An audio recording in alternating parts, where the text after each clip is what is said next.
कुनसुबा सुमांग लीला की नुमित सुमांग लीला day हारिबा ngasiगी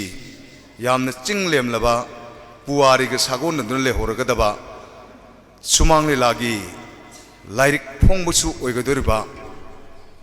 ibai amal sumang lela award su lanthok sagadoriba function asigi preside tawinabagi damakta aikoina ayangma matamda haijaru matamda yabiduna mafam asta lengsin biribi kaikum nazarbi srimati p bimala honorable Adaksa Impan is ngasigi preside tawinabagi damakta president gi phampham langda lengsin bidabagi damakta sinjil langjari gi maikai dagi kausinjari amadi Sri ekoi punamukki oja mingwaina panjarabada Sri Warepa Naba Padmasi Awardee amasung Manipur State Small Council gi Academic Subcommittee gi chairman ojana su isagi phampham langda lengsin binabagi damakta nurukchari miyam dagi ahoba kuba amta nijage ngasi si hujik lambi da koigi kari habitare minute ta haigadra second da haigadra koigi pung da di pung hai da di oiraroi ningthau kai komna jarba leisem basana jawa honorable MP Rajya Sabha koigi ningthau su lambi da hujik si laktuna kumbi da ayuki program ama chatluru matungda ngahaki minute tarang ki mamangda airport Imphal airport si yaur e na koi pau phangjare ngasigi ningthau amasung honorable MP Rajya Sabha na ngasigi kunsuba sumang lagi de sumang lila numit asigi chief guest ki phampham langda lengsin bigadabani aduna sinjal langjari binsingi maikai dagi lengsin biriba aikoigi preside to biriba Srimati P. Bimala Devi, Honorable Adaksa Imphal East Des amasung lenjang khudon tambina bagin waktan nolukchari miyam punamak kuning thogat piboina kubak masa amangtan kubiu kai komna jarba koi punapki waja academic subcommittee chairman khatanatana Manipur State Small Council gi ekoi gi academy ok moirang parba academy mai koi Small Council hangdokchare madugi su principal oiba waja mingwaina panjarabada Warepa Naba Padmashri Awardee wajana ngasigi special koigi guest ki phampham langda lengsin bibagi damukta su tobimal khangbu chari ekoigi si program si mayamna su thedoi dona khangbirabadumni adubo ekoi mathang manaun naina pathok chararoi thabak oine heta ucharage nupi sumang la amasung nupa sumang la gi nupi sabi amasung nupa sawa nupi singdagi oiba nupi sabi na su nupa sarakpa madugi entertainment haigadra natragana akoigi program cultural program asi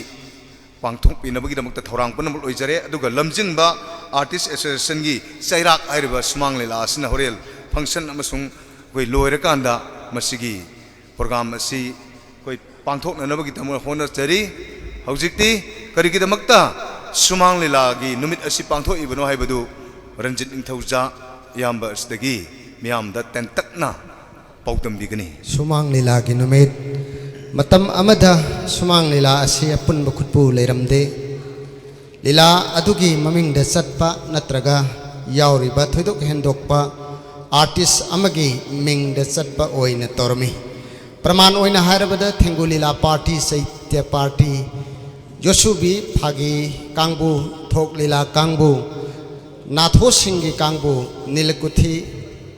nilakantha kangbu kasam thong Moirang Parba Tera Urak Moirang Parba Kangbu Sarangpat Kangbu Asumna Lerami Khara Thengtharak pada Babu Party Saw Party Zaitai Party Jagat Singh Daku Party Pocket Mar Party Asina Singh Bani Haujik Shu Mong Asi Adum Satnari Asumna Lamda Mida Tokhai na Lila Tauramba Asigi Kudong Chadaba Kayamatam Kui na Mayok na Duna Laki Kudong Chadaba Asigi Kharta Sukok na Nabakhanduna Lising amaga samapan humbudraga mathoi adwaida All Manipur Jatra Association samna amja kauba sangstan ama lingkhatki sumang lilagi apun basaktam amadi lilagi masa mau phanana ba honarei adubu laibak thibadagi sangstan asigi thopuroi singi marakta sumang lilabu hakchinna khangbi daba member singna masing yamlak padagi lilaroi amasung thomi singi marakta yetna ba lak padagi Lising amaga samapan humbudraga mapan adwaida लेतबग सब मानखी तुरोई गामलोई लिसिंग अमगा समापन मरफुगनी थोई फावबदी हिंगलमी कायन थंगद सुमांग लीलाबु मसक मुन्ना खंगलबा अचंग मियोइसिंग अग्या लाइपुबा मोदमंगोल मयामना इतु खोंबी हर खंगलबा samurai लाकपम Jugeshwar मियामना चैतई हर का खंगलबा M Vinod मियामगी Jagat Singh दाकू L तोमाल मियामगी point कोक्ता अंगथा उत्तम अरंग बथवा मिसाक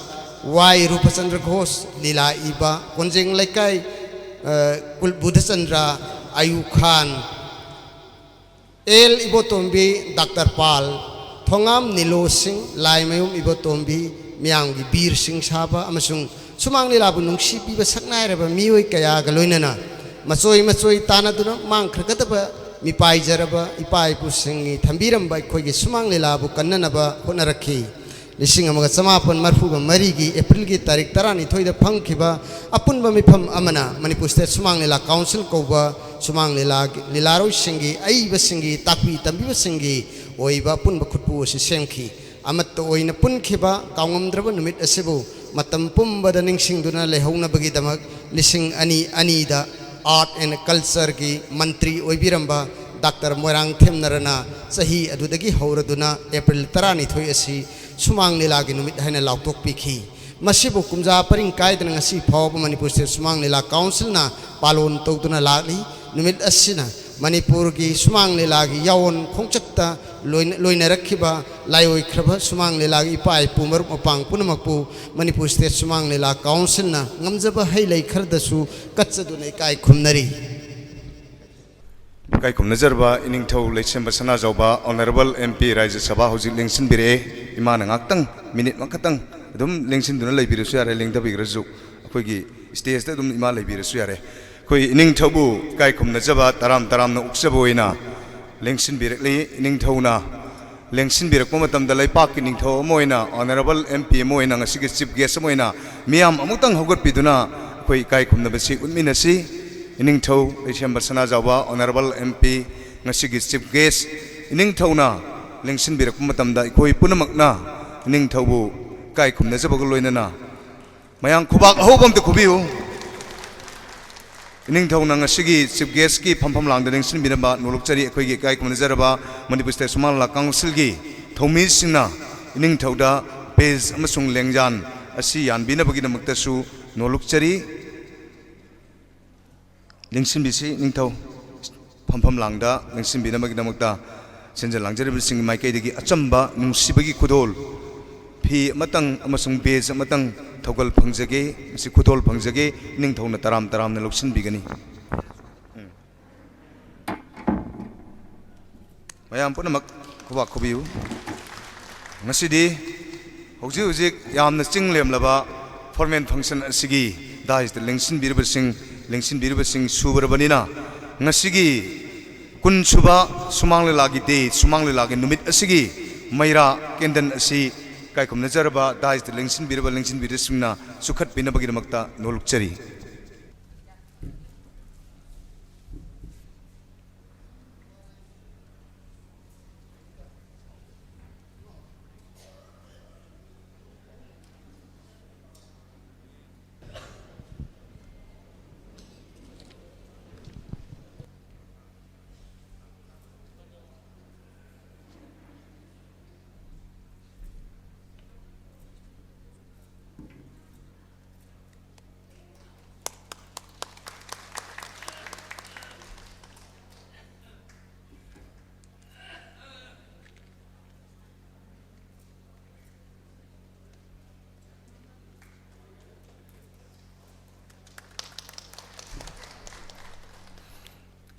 kai khumna buchari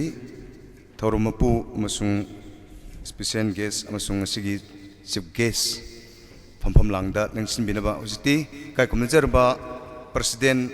ima m punima silaimana ngasigi taram taram na oksaba welcome address bibinabagi matam adulobinaba nolukchari ngasi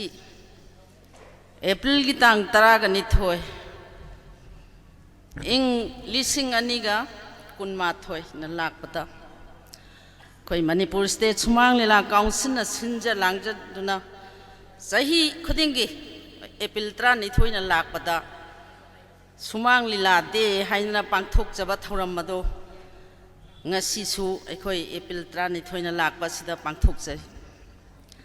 April 12 lakpa loina na aikoi gi Sumang Lila numit asi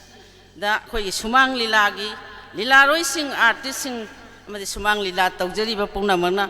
yamna harau ta yamna nungai ba awa ba pungkau kaukthok tuna nungai ba ama oina pangthok jari ba thoram masik loina na ngasi lengbi ragli ba pumna mak amadi aikoi gi Manipur sana leipak asida laibiri ba miyam pumna makta Sumang Lila Day na lakpada Manipur State Sumang Lila Council na yaipa paujel ama pijari ngasi asum laba thoram masida mayai tangban da lengsin biriba kai khumna jaraba sing bu aina han ba makta da kok nonjari loina na ngasi ewat lobi gadariba amadi ewat asibu khudon tambi gadoriba duga thoram masibu saruk yaba lengbirakliba pumna makpu ahan ba makta daina kok non na khurumjari loina na ngasi aikoina thoram masibu jigges oina lengsin biu haijaruba matamda yamna harau harauna yabi duna lengsin birakliba khoi yamna nungsijaraba ining thaulai semba sana jawba honorable MP Rajya Sabha yamna harau ta yamna nungai baga loina na taramna oksari loina na ngasi aikoi gi preside to bigadoriba Bimola Devi Adaksha Imphal East Pusu aikoi gi tangai phadaba thoram masibu yaubi bada harau harau yaubiduna lengsin biriba busu harau tayamna oksari loina na aikoi gi mengoina panjarabada ikai khumna jaraba aikoi bu khangda haita punamak takpi tambiriba Padma Shri Awadi Shri Ware Panaba Manipur State Sumang Lila Council gi advisor su oibiba duga Academy Subcommittee gi chairman su oibiduna aikoi puna makpu warak watem tawbiriba busu aina yamna harauna taramna oksari loina na ngasigi asigumlaba thoram masida Sumang Lila bu nungsibiduna lengbirakliba amadi Sumang Lila gi artist sing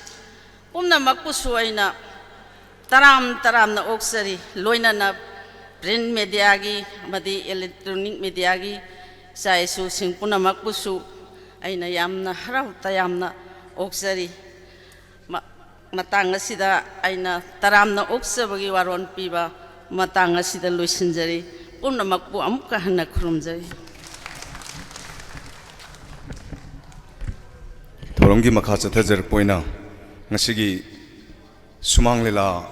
yaujariba amasung Sumang Lila Council gi yamna maruoiba numit Sumang Lila Day kun suba numit asigi nunggi oiba keynote address bibina ginamakta kai khumna jarba lifetime secretary Manipur State Sumang Lila Council na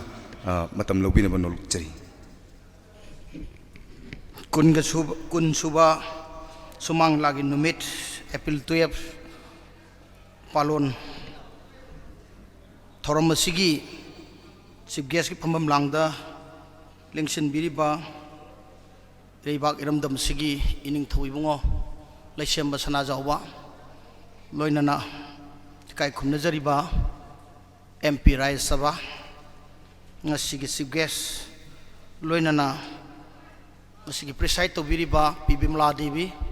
honorable Adaksha Imphal East loinana ngasigi special guest when election biriba Ojana Ware Padma Shri loinana academic subcommittee chairman Manipur State Sumang Lila Council amadi Morang Prabha of Academy of Morang Prabha gi principal su biriba Ojabu अहानब मक्तदा इकोकनोना खुरुमजरी लोइनना लेंबिरक्लिबा श्रीनाव मयाम पुनमक पाइपल इसे इने मयाम पुनमक सुमांगिला council बु लिंखटपदा सुमांगिला council मपुंग मरई फानब होनबदा होनबिरंबा पा इसा श्रीनाव अमदी इमुंग मनुंगना लेंबिरक्तुना असिगुंबा theorem असिबु मपुंग फान बिरंबा पाना चलंबा लिक्लमनी इमाना चलंबा लिक्लमनी यामना लेरंबा मफमनी हाइदना लाक्पीक्रिबा मफम खुदिमकपु पिपुंग खुदिमकपु तरामना ओक्सरी सुमांगिलागी नुमित April 12 इवोएम award सिगी मतंगदा सही कुमजा खुदिंगी हाइदना लाकपना सही कुन मपुंग फाबाइदु ओइरे अदुबु वारी सिंगसे नुंगी बवारोन अदुगा लेरमीबा मागी थीमेटिक कंटेंट से फजमन बना मरी ओइरकांदा कुल्लक हाइरबसु कुंथारक हाइरबसु सामरक हाइरबसु चनीरक हाइरबसु सुमान मानरोइदबा थमोगी इमोशनल फीलिंग अमदी अदुम लई हाइबसे आइना अदुम थौरम असी पांगथोक मतमदा थेंगनजबा मिहुन्नी सुमांग लीला से सोइना तौदना लेकाय अंगी नोइना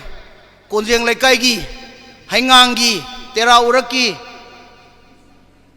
कोंगपालगी सरांगपाटकी तोंगान तोंगान मफमदा चाइना तौर लेरकांदा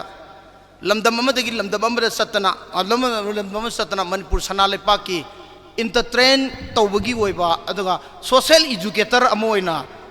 थ्रू थिएटर की मीडियम से इमा लेपाकी सेवा तौदना लाखिबा अदुगुंबा आर्ट फॉर्म अमनी मसिमदी मयामना अदुम कक्फिफम थोकपा करीमता अयेरप याउनद्रब वाफमनी मसिमदी खंगी अदु सुमांगी लासे सही अमसु खंगुट मुली सही अमसु खंगफोंग फोंगी तेरा उरकी मोरांग प्रबदो खंगफा फजरई अदुबु सोंगदा कोंगपान मोरांग प्रबदि ते सिधरई कोंगपान मोरांग प्रबन करकर कखलक मतमदा कोंगपान मोरांग प्रबन जरा जरा सिधरक मतमदा कैसांपा मोरांग प्रबन फरेद फजखलई तोंगानबा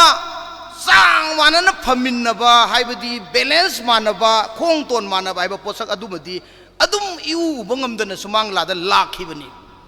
मसी करीना नो न हाइ तारगदी मसीबु सब चाना सोइना तादुना लेरिबा लिलु मयाम फजब डायमंड मयाम फजब हीरा मनी मुक्ता मयाम सिंगसे तोंगान मफम अमदा तादुना लेबना मरम ओरकांदा मदुबु लेंजंदना परेंग साना सेमबा लिकलांग परेंग अम ओइना फजगरबा नुपा और नुपीगी ngaksamda hukpagi moong oina leibasi songgamda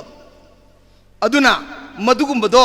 Manipur State Sumangila Council na langla ama oirakanda pareng lengsanduna ngasidi miyoibagi thamoida Manipur gi imagi ngaksamda adugumba hukpa liglang fajaba pareng ama hairiba liglang adu sudana Manipur ima se kariguma thaba amta sathokningdaba maramdi liglang du da rasi sira loi yauraba magi adugumba art form ama oiriba se Manipur State Sumangila Council leibadagi ni haina hai sira haina khanaba numit lamani April 12 तो नौना April 12 से April 12 HYBE नुमिस्तेदा असिगुम्बा सोइना तादना लेरम मयाम पुनमक्सि पुंजलसि ngasiदगिदि Sumang लीलागी artist तगी ओइबा Sumang लीला इबा खक्तगी ओइबा सुमांग लीला तंबिबा खक्तगी ओइबा सुमांग लीला याउदबा मी कया अमा याउदबा Sumang लीलाबु नुंसिबा ngangmi ngakto ओइबा अदुगुम्बा organisation अमा form तौसी हाइदना तौगिबा नुमित लदो April की तरह निथोई नी माइके यमदना सुमांग लीला से कना नसु सुमांग लीला की मसिनजाक पीबा नती सुमांग लीला की सिनजाक थांगनबा तोंगानबा बॉडी अम लेबा नती सुमांग लीला की मसिनजाक पीरिबदी मणिपुर की बाबोक सिंगना पीदुना लाकपनी सुमांग लीला की प्रोड्यूसर कनानो हाइ तारगदी मणिपुर की बाबोक अना हाइबा ताइ बाबोक सिंगना मखन मखा कयादा सुमांग लीलाबु सुमांग लीला पुथोक पिरमीबा ओजा सिंगदुगी माइ येंगाकांदा ओजा सिंगदुगी यामना मतिक चाबा तोंगान मखोइगी क्वालिटी लेबा माना ngang थोरको सक थोरको मतमदा मंत्र की मसक ओइबा ओजा ngakतना हाइबिरमबना मरम मरकांदा सुमांग लीला से जैग्य मखलमनी करिगुम्बा थबक थोरम तोरको मतमदा करिगुम्बा आये नमम तोरको मतमदा जैग्य अमा तोरकांदा इरा थौनी अमा तोरकांदा पुंसी की अवाबो कोई पुंसी जी साफायेना खनबा दुमाइना लीला अमा हेक तौरबोइदी अखोई मपुंग फाय बोट काबगी नुंगाइबा लीला अमा हेक तौद्रिगैदी मपुंग फादे इसानु मतम सांग ने इसा निंगोन यावदना नुपा पिबा तरेर पोगा इसा निंगोन अमा यावदना लेरकपा मतमदा इसा निंगोन अमतंग धक लौ यारकपा मतमदा मधु खतन मपुंग फादे नुंगाइबे मपुंग फादे लीला अमा तौरगा मपुंग फाय सुमांग लासी अदना इसा नुपा यावदबसु लीला अमा तौरकांदा मपुंग फाय नुंगाइ बोट कादबगी मैसाकसु लीला अमा तौरकांदा अदुम अवाबा कोई सुमांग लासी जैगेनी इरा थोनीनी हाइसे स्वाइदनी अदुना मसिगुम्बा ओजासिंगना पिबिरंबा अखंग ऐसिंगना थंबिरंबा अखोइदा सिनबिरंबा यायना हाइबा ताइ याय असिना मरम ओइरकांदा मी खुदिमंगना लमदम खुदिमक्ता अखोइबु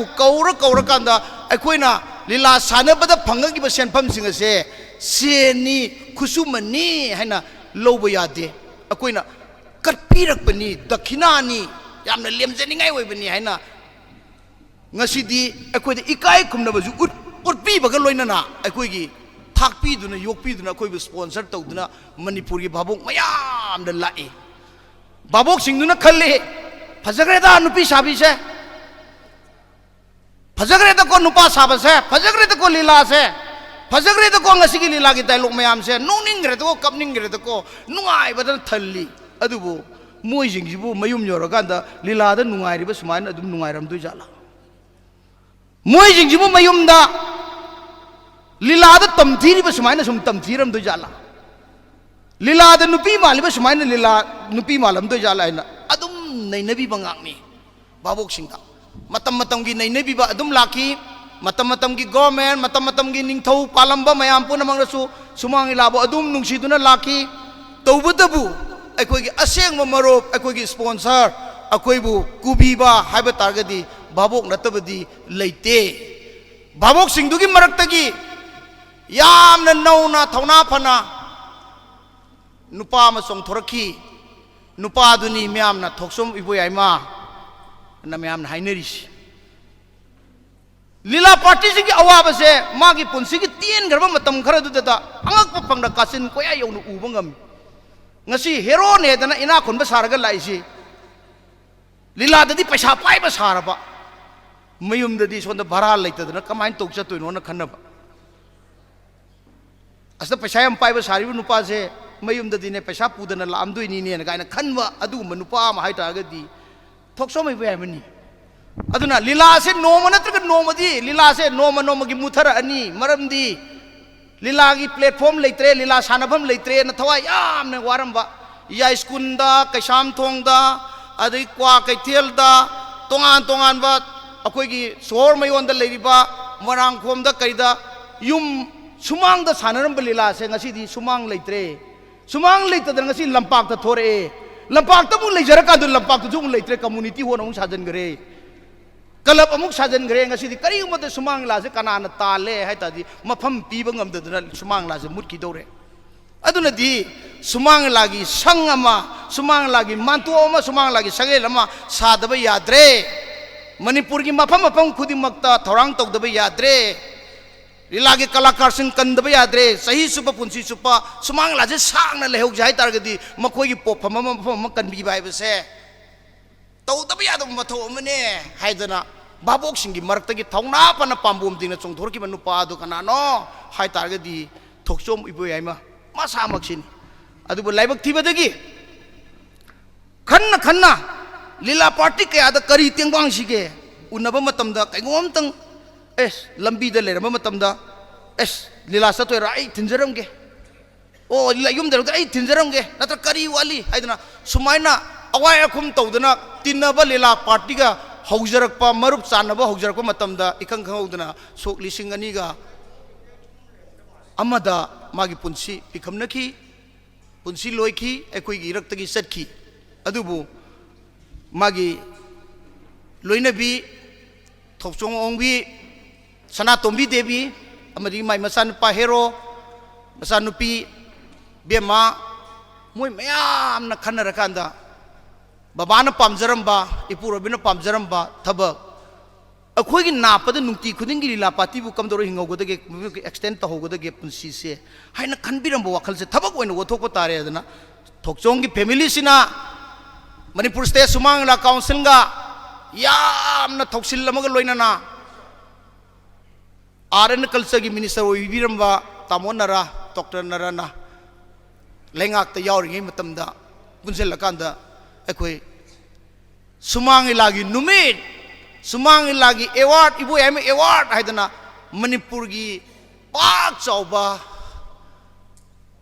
लंबी सोरोक सिंगिसदा आर्टिस्ट खक्तना पुंग यैबा इसै सकपा लीला तौबा तोंगान तोंगान बा शांति पामजबा शांति की रे खोंग चटलम चटलकांदा मफम अदो मफम असिमक्तदगी हौरगा चटलकांदा मपान कागजेबुंगदा लोइसनखिबा अदुगा नुमित असे सुमांग लागी नुमित एन लाउथोकिबा नुमित असे अखोइगी मरुप सुमांग लाबु नुंसीबिबा अखोइगी इयाम्बा इबोयाइमा महांगना लेखिदबा नुमित अदुगासु सब चाना फंगजनखिबा अदुना एप्रिल 12 असे अखोइगी दमक्तदी यामना मरु ओइबा मरुप अमा फंगजबगी हरावबने अखोइगी अपुनबा खुपु असे पुनसिन मिनबगी हरावबने अदुना एप्रिल 12 असिदी सुमांग लागी नुमित either Pallon तौरसे अदुना लेपनबदो ngarang do wer boy ni ngasi di kumja kun sure kumja kun su ba sahi aduna asum ba se hakum ju corona na maram wer kan ta maming tagi wen pangthok re ewat masa ma piraga adum loisan gre function sound to kidre kupsi ju sound to je na to buni adubu SOP gi matang ji ngak na bo na ba da pangchau chau to pudi ngamde adubu akoi gi wakalon da yam chau ena khanjara kan da thorom khara akoi harau bana loi ngarang na handagi ओजा रतन थियांगी message लौजबा ओजा नबवारे पगी message लौजबा अदगी तेमसना तोंबी की message लौजबा doctor M नरगी message लौजबा अदुकांदा अपन बरे कोलमतंग थमगा अकोगी international दा खंगननबा मणिपुर की वांगबद लेरिबा था थापद लेबा पुनमक्सिंग सिगी मसा मसादा यावरिबा सुमांग लीला से मफमदु यावबनी सुमांग लीला हाइबसे मोबाइल खुदिमक्ता यावरिबनी हाइबसे सक्ताक नबगी अदुम्बा मेसेज अमा ngasi bijadana myang mangda koina kari slide ka kapthok chagibaduni aduna sumangi la yaujari ba kangbu singi damakta di yamna nungai ba sahi do kumsina muga de inon hapadu oe kumsi sahi steida sahi sama sigi manung da koina pangthop ngamdadana manipur state sumangi la council na sumangi la se social educator ni manipur gi kumai ni na leirakanda masigi sab sab tek se bong si puthop ngamdadana leibase ngasi di putho osi aidana fraila pam gunasandra sarma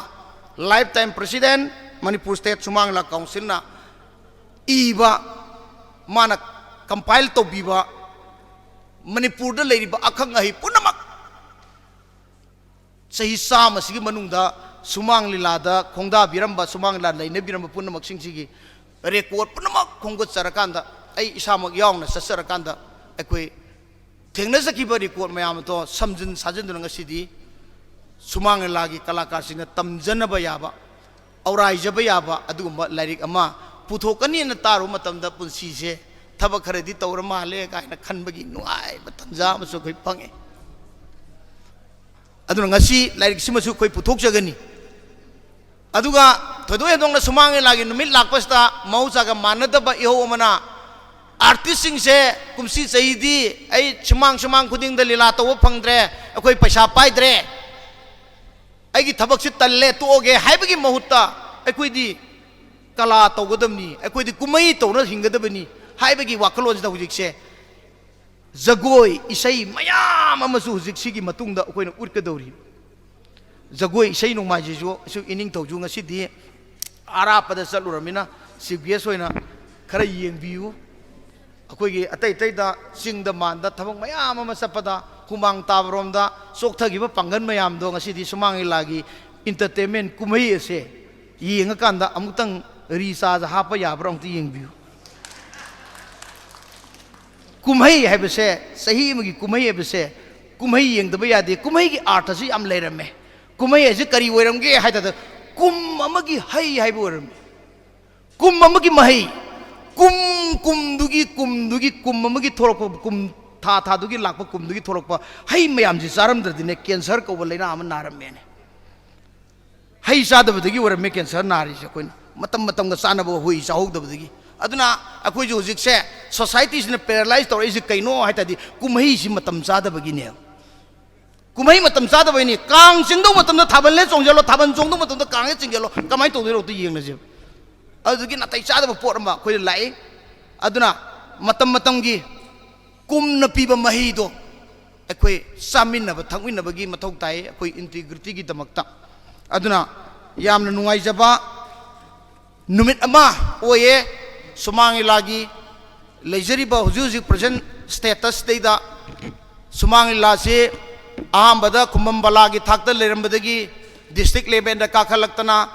district level दा लेरंबदगी state level दा काखलक्तना सही निफु यांखै सी हुजिकसी state level festival का पांगथोक्तना तोंगान तोंगान हुजिकसी स्टेट अवार्डी मयाम थोरकपा स्टेट अवार्डी स्टेट की थाकत लेरंबदगी नेशनल लेवल दा ओरक्तना नेशनल की संगीत नाटक अकादमी का थोलकपा अदुदुगी मरक्तुदा अखोइना सुगुम्बा एकेडमिक ओइबा पोट लेरबनी नंगसी कुमसी लाइरिक अमा पुथोकदबसे इतिहास की अनोबा लैमाय अमा हाइदोकपदोना नामकै फाददना लेरंबा पारा अमा फारगा ngasiदगी अनोबा लेसल अमा पुथोकदना पारदौनी हाइबगी नुंगाइबदौना फावी अदुना हौजिकती करी मरमगी दमकता सुमांग लादे जि पांगथोइबनो नाहाय तारगदी अखोइ मसेन से सुमांग लायो पोफम से खजिक तुमसिंदना मांग्रदब वाफम से सुमांग ला काउंसिल हाइबम लाकपदगी आर्टिस्ट सिंग लिंगजन मानना परियंग लिंगजलकपदगी सुमांग ला कनबंग नमननबगी सुमांग लागी इहो सुमांग लागी वाजब मयाम पुनमक्तु उरुबदगी मियोय नुंसिब कया थोलेइब सुमाइना अमुकसु इवे अमगी इमुंगुंबा थोक्चोंगी इमुंगुंबा इमुंग कया थोरक्तना सुमांग लाबु यंजिन बिनबगी इहोमा लाकननबगी दमक्ता असिगुबा ngasiगी थोरमसे पांगथोइबनी हाइदना हाइजरका मतंगसे टेंशनजगी थोरंगी मखा चतजरक Moina ngasi kunchuba sumang lela de sumang la numit asigi yamna mapum oiba thorang ama thorang tawbiribi kai khumnazerbi leikidraba tamo ibo yaimagi loinabi thokchong ombi sanatombi teimana ibo yaima sumang lela award asi pibi duna chai kumja kaya lakhre ngasi su pibi gedori tentakpa mapung phaba warol खर थम्बीनबगीदमक्ता कायखम नजरबी थोक्चोम ओंबी सनातोंबी तैमबु मफम असिदा कौसिनजरी सुपनतंगी तेंतक्पा मपुंग फाबा वारोल खर थम्बीनबगीदमक्ता मसिगी मतुंगदा कोई सुमांग लागी lyric असि फोंगनबगीदमक्ता मसिगी chief guest की फमफम लांग लेंसिन बिरम असुंग प्रिसाइड तौबिरिबी अमसुंग स्पेशल गेस्ट ओइबिरिबा दाइस द फंबिरिब सिंगना लाइक फोंबगी मतम अदो लौजगे हुजिकती लेंसिन बिरक्सी काय खम नजरबी वयामा सुमांग ला अवार्ड असबु चई लिसांग सेटना बिबिरकपी थोक्चोम ओंबी सनातोंबी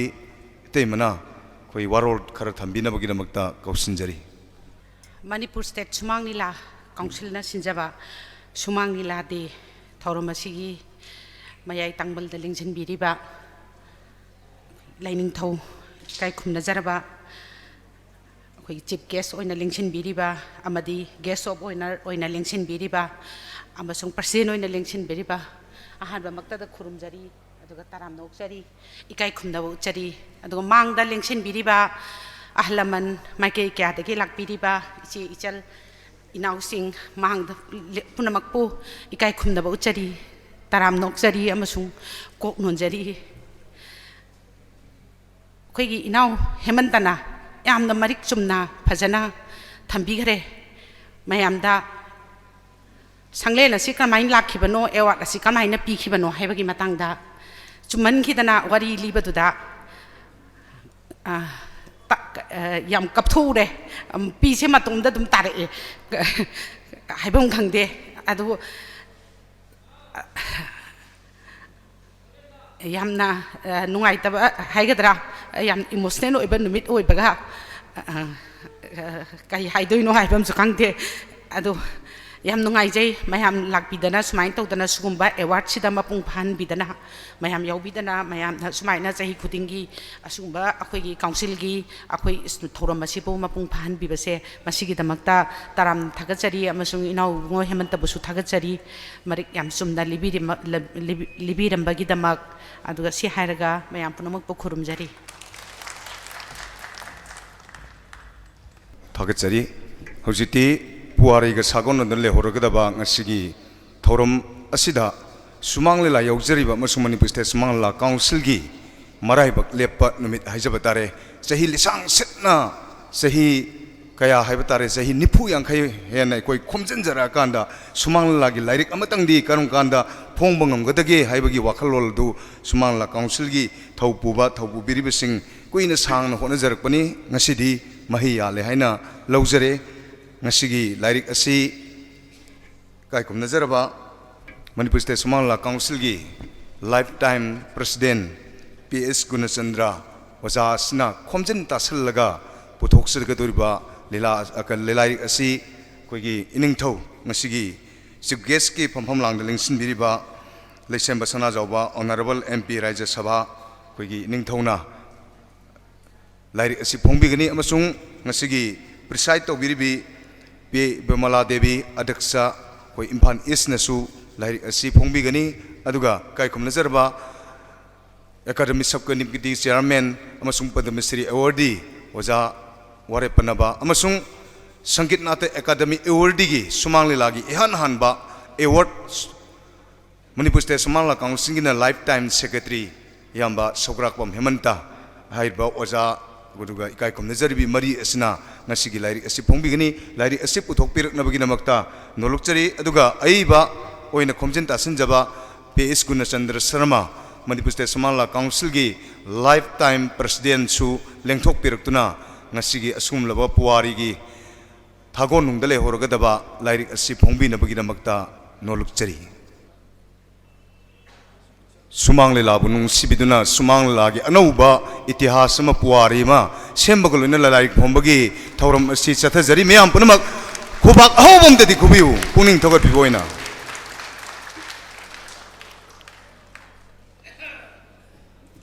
thagachari ngasigi kai kum nazarbai singna lairik asi phongbi khraba matungda ngasigi thoram asigi makha chathajarakpa oina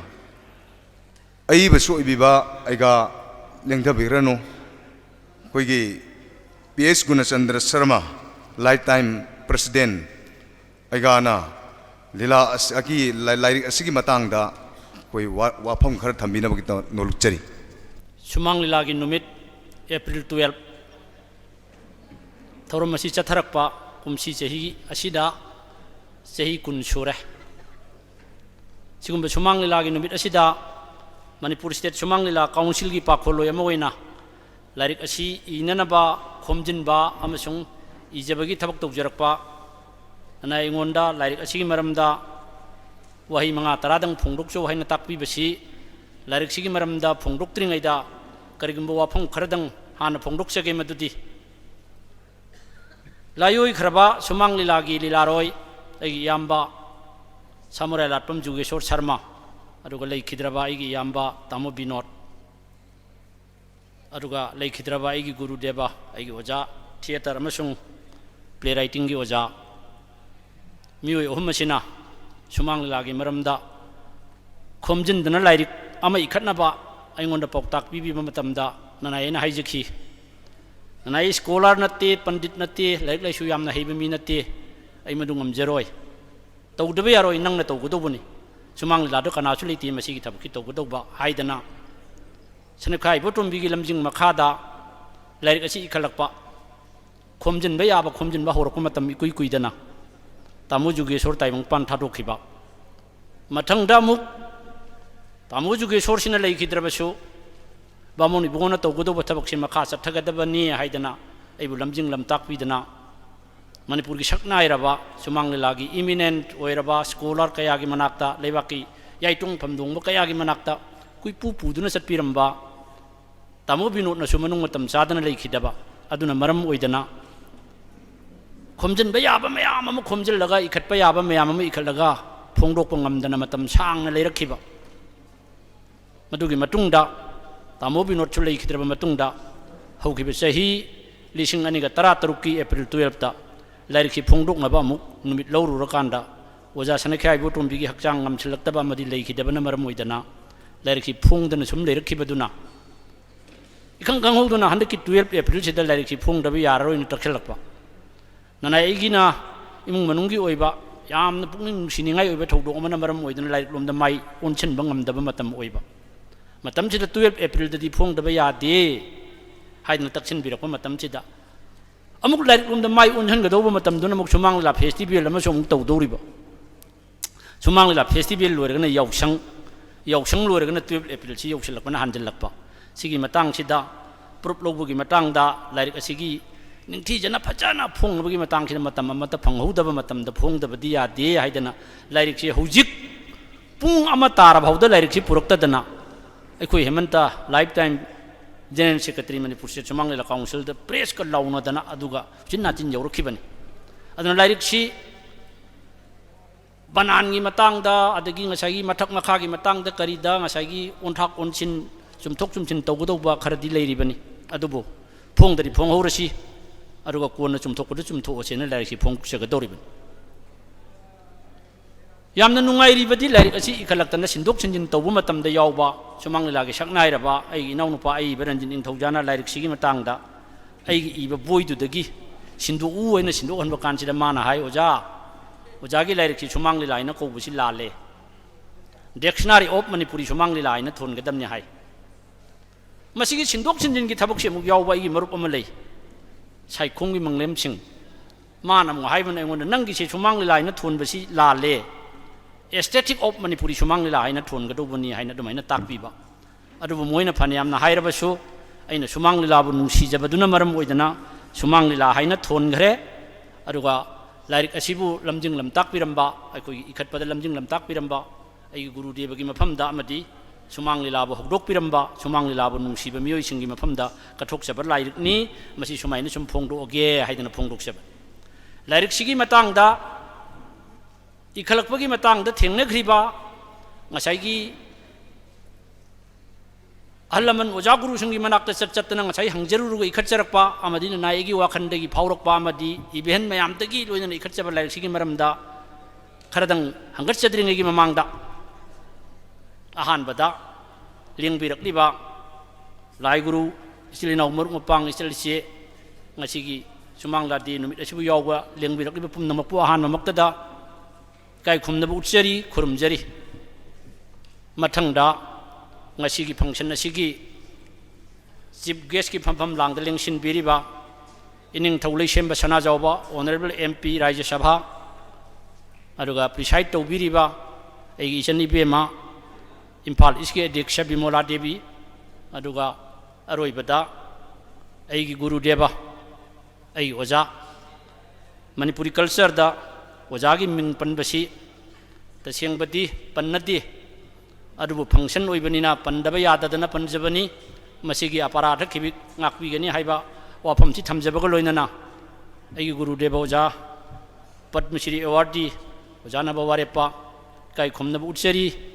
aduga ngasigi function asibu coverage pibiriba media gi miyoi pumnamak ikai khomna utsari lairik asigi maramda kharadang hangatchaba taragadi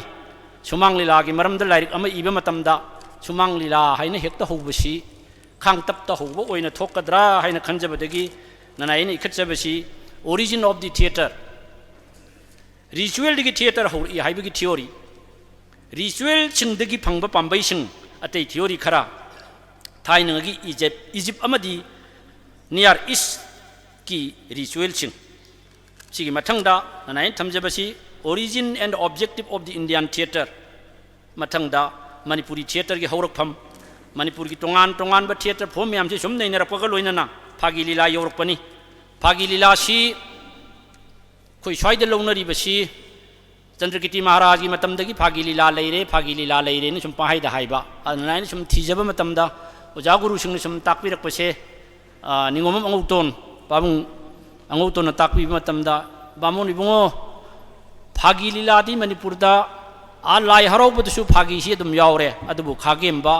महाराज की मतमदगी फागी लीला से लेरे हैना लौगनी मतमसिदा तोंगा मखुम हांगबा कौबा फागी लीला लेरे हैना ताकपीबा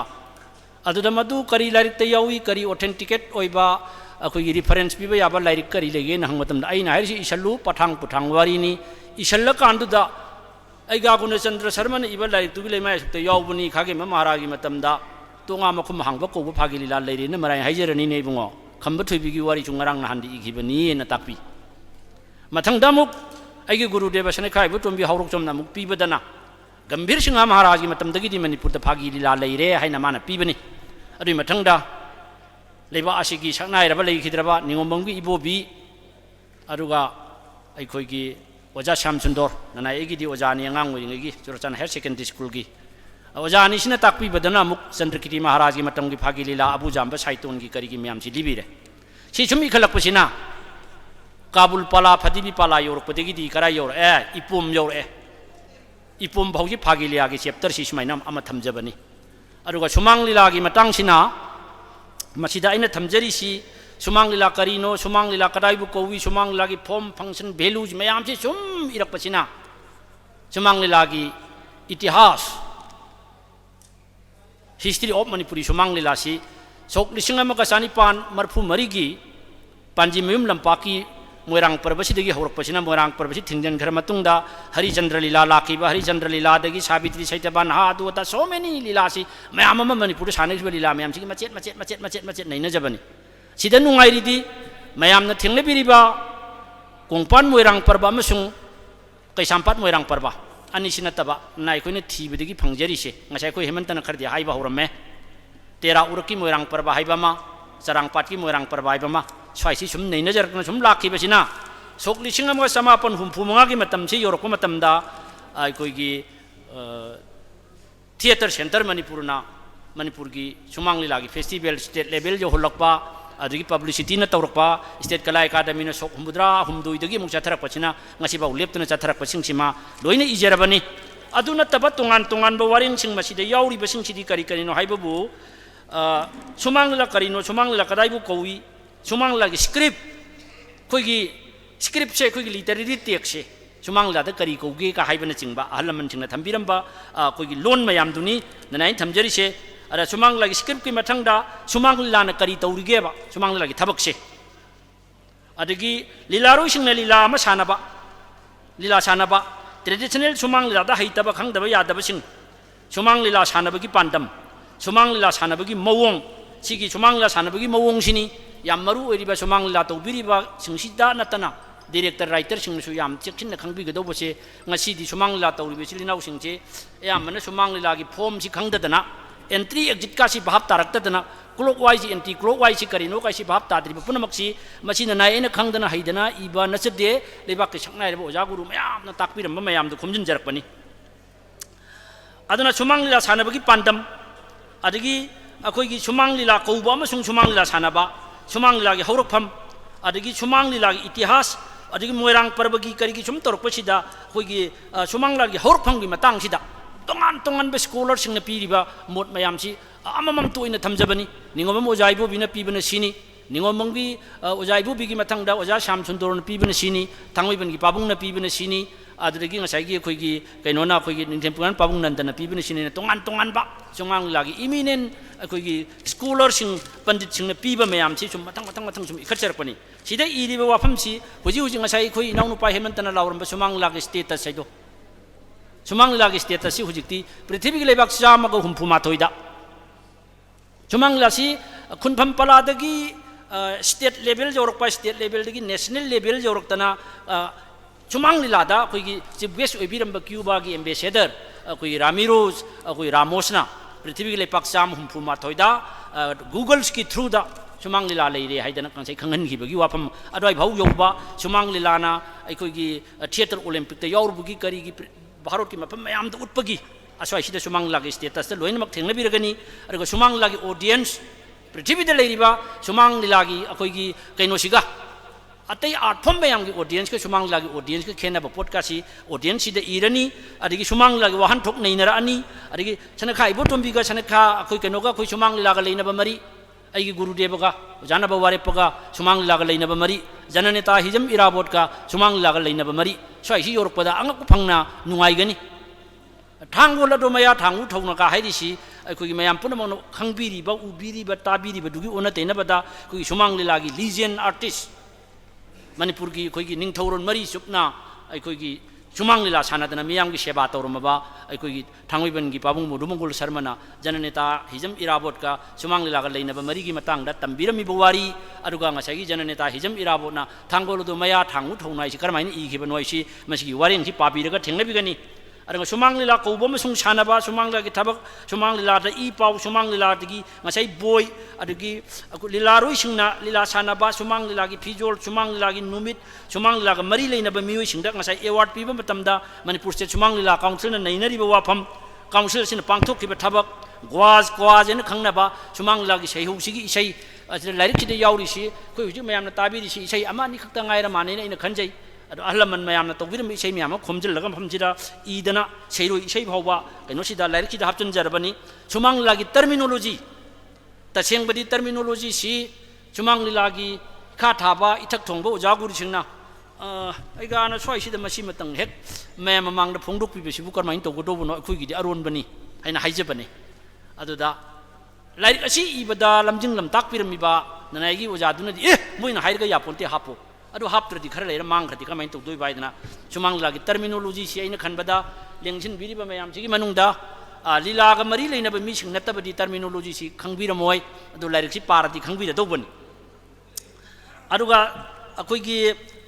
ꯇꯔꯃꯤꯅꯣꯂꯣꯖꯤꯒꯤ ꯃꯊꯪꯗ ꯀꯔꯤ ꯂꯩꯔꯒꯦꯕꯨ ꯂꯥꯏꯔꯤꯛꯁꯤꯗ ꯌꯥꯎꯔꯤꯁꯤ ꯑꯔꯤꯕ ꯃꯇꯝꯒꯤ ꯁꯨꯃꯥꯡ ꯂꯤꯂꯥꯒ ꯍꯧꯖꯤꯛꯀꯤ ꯃꯇꯝꯒꯤ ꯑꯩꯈꯣꯏꯒꯤ ꯀꯟꯇꯦꯝꯄꯔꯔꯤ ꯁꯨꯃꯥꯡ ꯂꯤꯂꯥ ꯍꯥꯏꯗꯤ ꯇ꯭ꯔꯦꯗꯤꯁꯅꯦꯜ ꯁꯨꯃꯥꯡ ꯂꯤꯂꯥꯒ ꯀꯟꯇꯦꯝꯄꯔꯔꯤ ꯁꯨꯃꯥꯡ ꯂꯤꯂꯥꯒ ꯑꯅꯤꯁꯤꯒꯤ ꯈꯦꯟꯅꯕ ꯃꯌꯥꯝꯁꯦ ꯃꯁꯤ ꯂꯥꯏꯔꯤꯛꯁꯤꯗ ꯏꯖꯔꯕꯅꯤ ꯑꯗꯨꯒ ꯁꯨꯃꯥꯡ ꯂꯤꯂꯥꯁꯤ ꯅꯣꯡꯃ ꯅꯣꯡꯃꯒꯤ ꯃꯌꯥꯡ ꯀꯪꯁꯤꯜꯂꯛꯏꯁꯦ ꯃꯁꯤ ꯀꯔꯤ ꯃꯔꯝꯒꯤꯅꯣ ꯍꯥꯏꯕꯁꯤ ꯃꯁꯤꯗ ꯏꯔꯒ ꯊꯝꯖꯔꯕꯅꯤ ꯁꯨꯃꯥꯡ ꯂꯤꯂꯥ ꯃꯌꯥꯡ ꯀꯪꯁꯤꯜꯂꯛꯄ ꯑꯗꯨꯒꯤ ꯃꯊꯪꯗ ꯁꯨꯃꯥꯡ ꯂꯤꯂꯥ ꯀꯥꯡꯕꯨ ꯂꯤꯂꯥꯔꯣꯏ ꯂꯤꯂꯥ ꯇꯧꯕ ꯂꯤꯂꯥ ꯌꯥꯎꯕ ꯂꯤꯂꯥ ꯀꯥꯏꯕ ꯂꯤꯂꯥꯁꯤ ꯂꯤꯂꯥ ꯇꯧꯕ ꯍꯥꯏꯕ ꯑꯃ ꯂꯤꯂꯥ ꯌꯥꯎꯕ ꯍꯥꯏꯕ ꯑꯃ ꯑꯗꯨꯗꯒꯤ ꯉꯁꯥꯏꯒꯤ ꯀꯩꯅꯣ ꯇꯣꯉꯥꯟ ꯇꯣꯉꯥꯟꯕ ꯉꯁꯥꯏꯒꯤ ꯃꯈꯜ ꯈꯔꯅ ꯁꯨꯃꯥꯡ ꯂꯤꯂꯥꯁꯤ ꯇꯧꯔꯤꯅꯦꯕ ꯃꯁꯤꯗ ꯀꯔꯝꯍꯥꯏꯅ ꯇꯧꯗꯅ ꯍꯦꯛ ꯂꯤꯂꯥ ꯀꯥꯏꯕ ꯆꯣꯡꯊꯣꯛ ꯆꯣꯡꯁꯤꯟꯁꯤ ꯀꯔꯝꯍꯥꯏꯅ ꯇꯧꯕꯗꯒꯤ ꯊꯣꯛꯂꯛꯏꯅꯣꯒ ꯍꯥꯏꯕꯒꯤ ꯃꯇꯥꯡꯁꯤ ꯑꯩꯈꯣই ꯂꯥꯏꯔꯤꯛꯁꯤꯗ ꯏꯖꯔꯤ ꯑꯗꯒꯤ ꯂꯤꯂꯥꯁꯤ ꯀꯌꯥ ꯌꯥꯝꯅ ꯁꯥꯟꯅꯔꯝꯕ ꯍꯧꯖꯤꯛꯅ ꯀꯔꯤꯒꯤꯅꯣ ꯑꯁꯨꯛ ꯌꯥꯝ ꯁꯥꯟꯅꯔꯛꯇ꯭ꯔꯤꯁꯦ ꯍꯥꯏꯕꯒꯤ ꯃꯔꯝꯗ ꯏꯕ ꯋꯥꯐꯝ ꯌꯥꯎꯔꯤ ꯑꯗꯨꯒ ꯁꯣꯛ 1982 ꯁꯣꯛ 2019 ꯐꯥꯎꯕꯗ ꯑꯦꯋꯥꯔꯗ ꯐꯪꯈ꯭ꯔꯕ ꯁꯨꯃꯥꯡ ꯂꯤꯂꯥꯒꯤ ꯑꯦꯀꯥꯗꯃꯤ ꯑꯦꯋꯥꯔꯗꯤꯁꯤꯡꯁꯤꯒꯤ ꯂꯥꯏꯐ ꯁ꯭ꯀꯦꯠꯆ ꯃꯆꯥ ꯑꯃꯃꯝ ꯋꯤꯠ ꯐꯣꯇꯣꯒ꯭ꯔꯥꯐ ꯂꯥꯏꯔꯤꯛꯁꯤꯗ ꯌꯥꯎꯖꯩ ꯃꯗꯣ ꯑꯣꯖꯥ ꯑꯃꯃꯝꯒꯤ ꯏꯕꯗ ꯇꯁꯦꯡꯕꯗꯤ ꯑꯆꯧꯕ ꯋꯥꯔꯦꯡ ꯑꯃꯃꯝ ꯑꯣꯏꯒꯗꯕꯗꯨ ꯌꯥꯝꯅ ꯇꯦꯟꯁꯤꯜꯂꯒ ꯌꯥꯝ ꯇꯦꯟꯅ ꯏꯖꯕꯅꯤ ꯁꯨꯃꯥꯏꯅ ꯁꯨꯝ ꯇꯧꯔꯛꯄꯗꯨꯅ ꯂꯥꯏꯔꯤꯛ ꯑꯁꯤ ꯏꯅꯕ ꯍꯣꯠꯅꯕꯁꯤꯗꯩꯗ ꯄꯥꯡꯊꯣꯛꯈꯤꯕ ꯁꯦꯃꯤꯅꯥꯔ ꯁꯤꯝꯄꯣꯖꯤꯌꯝ ꯋꯥꯔꯛꯁꯣꯞꯅꯆꯤꯡꯕꯒꯤ ꯐꯣꯇꯣꯒ꯭ꯔꯥꯐꯁꯤꯡ ꯑꯗꯨꯒ ꯑꯏꯕꯅ ꯂꯥꯏꯔꯤꯛꯁꯤ ꯏꯅꯕ ꯍꯣꯠꯅꯕꯗ ꯎꯅꯔꯨꯕ ꯑꯣꯖꯥ ꯒꯨꯔꯨ ꯃꯌꯥꯝꯒ ꯅꯝꯃꯤꯟꯅꯕ ꯐꯣꯇꯣ ꯁꯨꯃꯥꯏꯅ ꯁꯨꯝ ꯇꯧꯔꯛꯄꯁꯤꯅ ꯑꯔꯣꯏꯕꯗ ꯂꯥꯏꯔꯤꯛꯀꯤ ꯋꯥꯔꯣꯏꯁꯤꯟ ꯑꯃ ꯊꯝꯖꯕꯅꯤ ꯋꯥꯔꯣꯏꯁꯤꯟꯁꯤꯗꯤ ꯇꯁꯦꯡꯕꯗꯤ ꯁꯨꯃꯥꯡ ꯂꯤꯂꯥꯁꯤ ꯀꯔꯝꯍꯥꯏꯅ ꯇꯧꯔꯒ ꯉꯥꯛ ꯁꯦꯟꯒꯗꯒꯦ ꯃꯁꯤꯒꯤ ꯄ꯭ꯔꯣꯃꯣꯁꯟꯅ ꯀꯔꯝꯍꯥꯏꯅ ꯇꯧꯒꯗꯒꯦ ꯄ꯭ꯔꯣꯇꯦꯛꯁꯟꯅ ꯀꯔꯝꯍꯥꯏꯅ ꯇꯧꯒꯗꯒꯦ ꯄ꯭ꯔꯣꯄꯣꯒꯦꯁꯟꯁꯤꯅ ꯀꯔꯝꯍꯥꯏꯅ ꯇꯧꯒꯗꯒꯦ ꯍꯥꯏꯕꯗꯨꯒꯤ ꯃꯇꯥꯡꯗ ꯏꯖꯕꯒ ꯂꯣꯏꯅꯅ ꯏꯔꯣꯏ ꯂꯣꯏꯕꯗ ꯂꯥꯏꯔꯤꯛꯁꯤ ꯏꯅꯕ ꯍꯣꯠꯅꯕꯗ ꯃꯇꯦꯡ ꯂꯧꯈꯤꯕ ꯂꯥꯏꯔꯤꯛꯁꯤꯡ ꯑꯃꯗꯤ ꯎꯅꯖꯈꯤꯕ ꯃꯤꯑꯣꯏꯁꯤꯡꯒꯤ ꯃꯔꯝꯗ ꯈꯖꯤꯛꯇꯪ ꯏꯔꯒ ꯂꯥꯏꯔꯤꯛꯁꯤ ꯂꯣꯏꯁꯤꯟꯖꯕꯅꯤ ꯑꯗꯨꯅ ꯂꯥꯏꯔꯤꯛꯀꯤ ꯃꯔꯝꯗ ꯁꯨꯝ ꯉꯥꯡꯗꯅ ꯂꯩꯕꯁꯦ ꯑꯩ ꯌꯥꯝ ꯁꯝꯖꯤꯟꯖꯔꯕꯅꯤ ꯑꯗꯨꯅ ꯂꯥꯏꯔꯤꯛꯁꯤ ꯄꯥꯕꯤꯔꯒ ꯈꯪꯕꯤꯒꯅꯤ ꯍꯥꯏꯕ ꯋꯥꯐꯝꯁꯤ ꯊꯝꯖꯕꯒ ꯂꯣꯏꯅꯅ ꯃꯌꯥꯝ ꯄꯨꯝꯅꯃꯛꯄꯨ ꯑꯃꯨꯛ ꯍꯟꯅ ꯈꯨꯔꯨꯝꯖꯔꯤ ꯊꯦꯡꯛ ꯌꯨ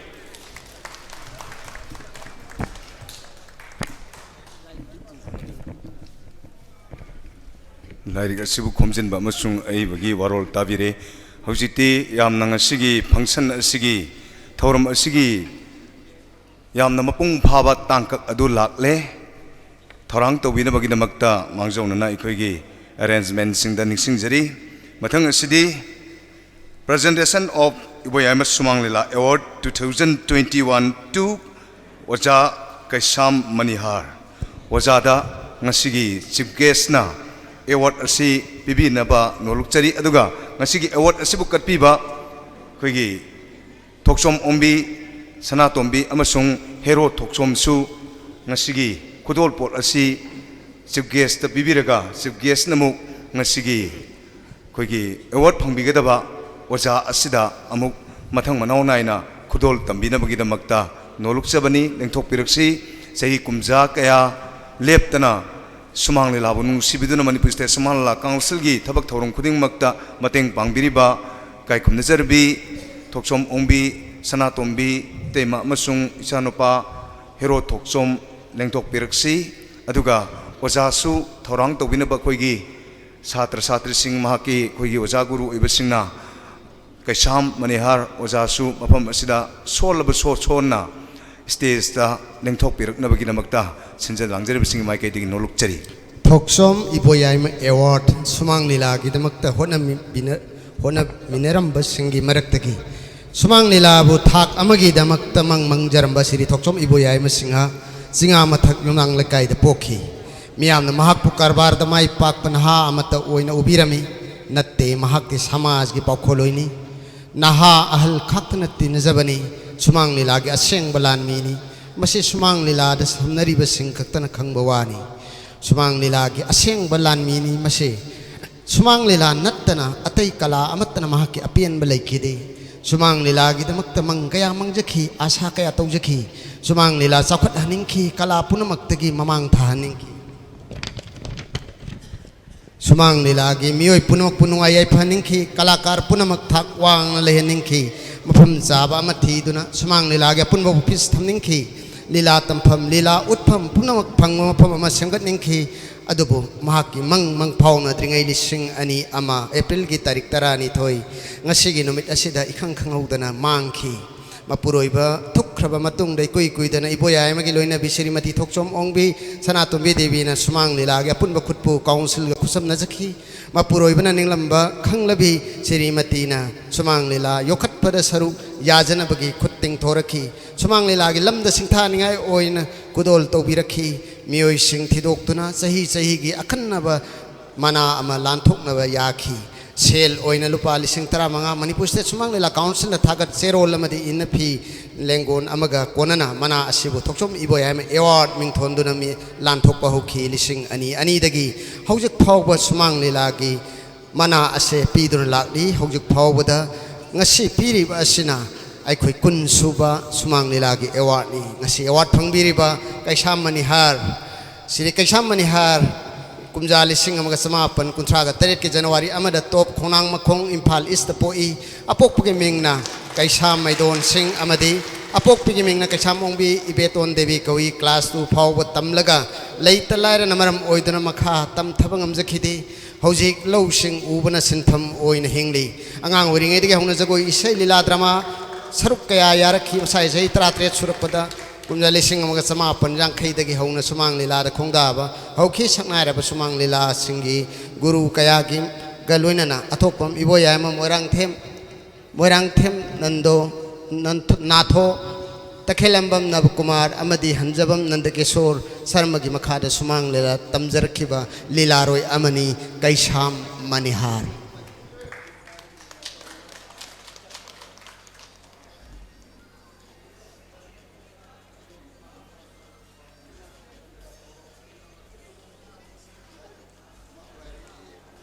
पाबुंग से ताबगी सांगजे खितंग वाटपा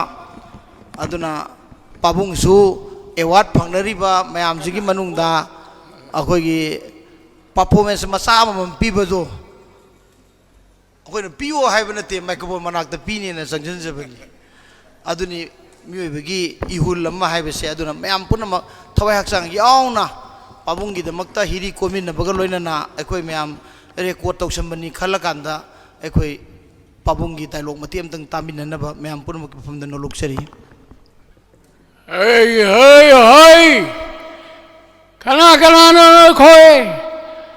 hongdari bi singarong khongjai ngam ma singjin lamlen pai thelam dau sareng sing ya hai thar botam ya long mai hen ba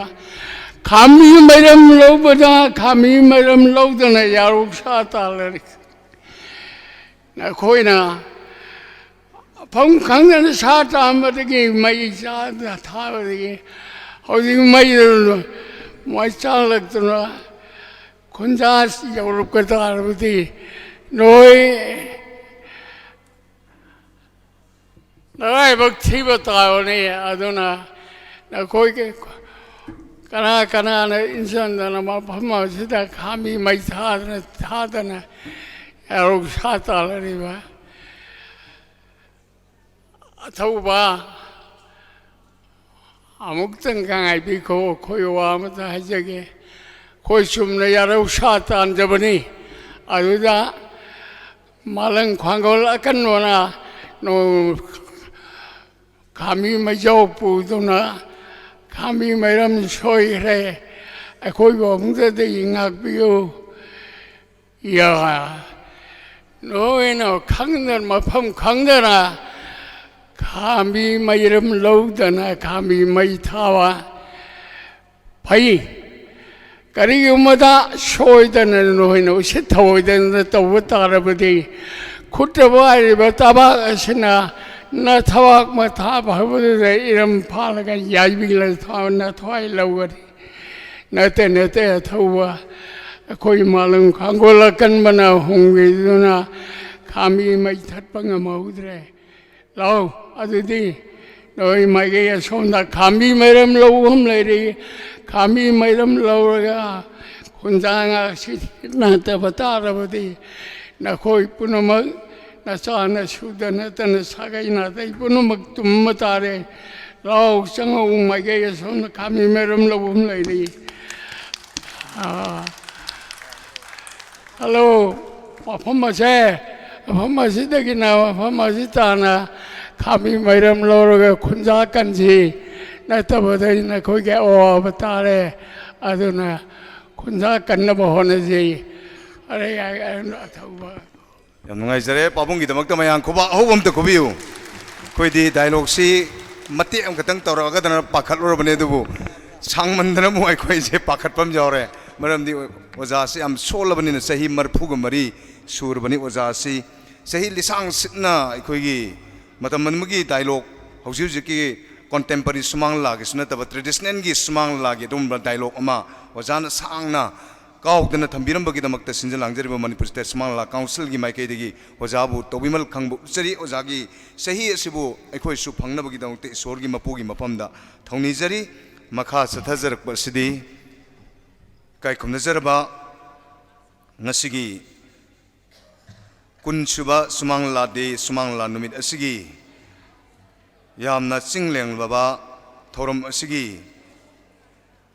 special guest ki phampam lang de lengsin biriba mingwaina panjarabada ware panaba padmasri awardee academic subcommittee chairman manipur state samangla council gi ojana ngasigi special guest ki warol pibi na bagina makta mafam asna nolukna koksinjari marak thatna khoigi award si ani ni amana khoigi AC Arul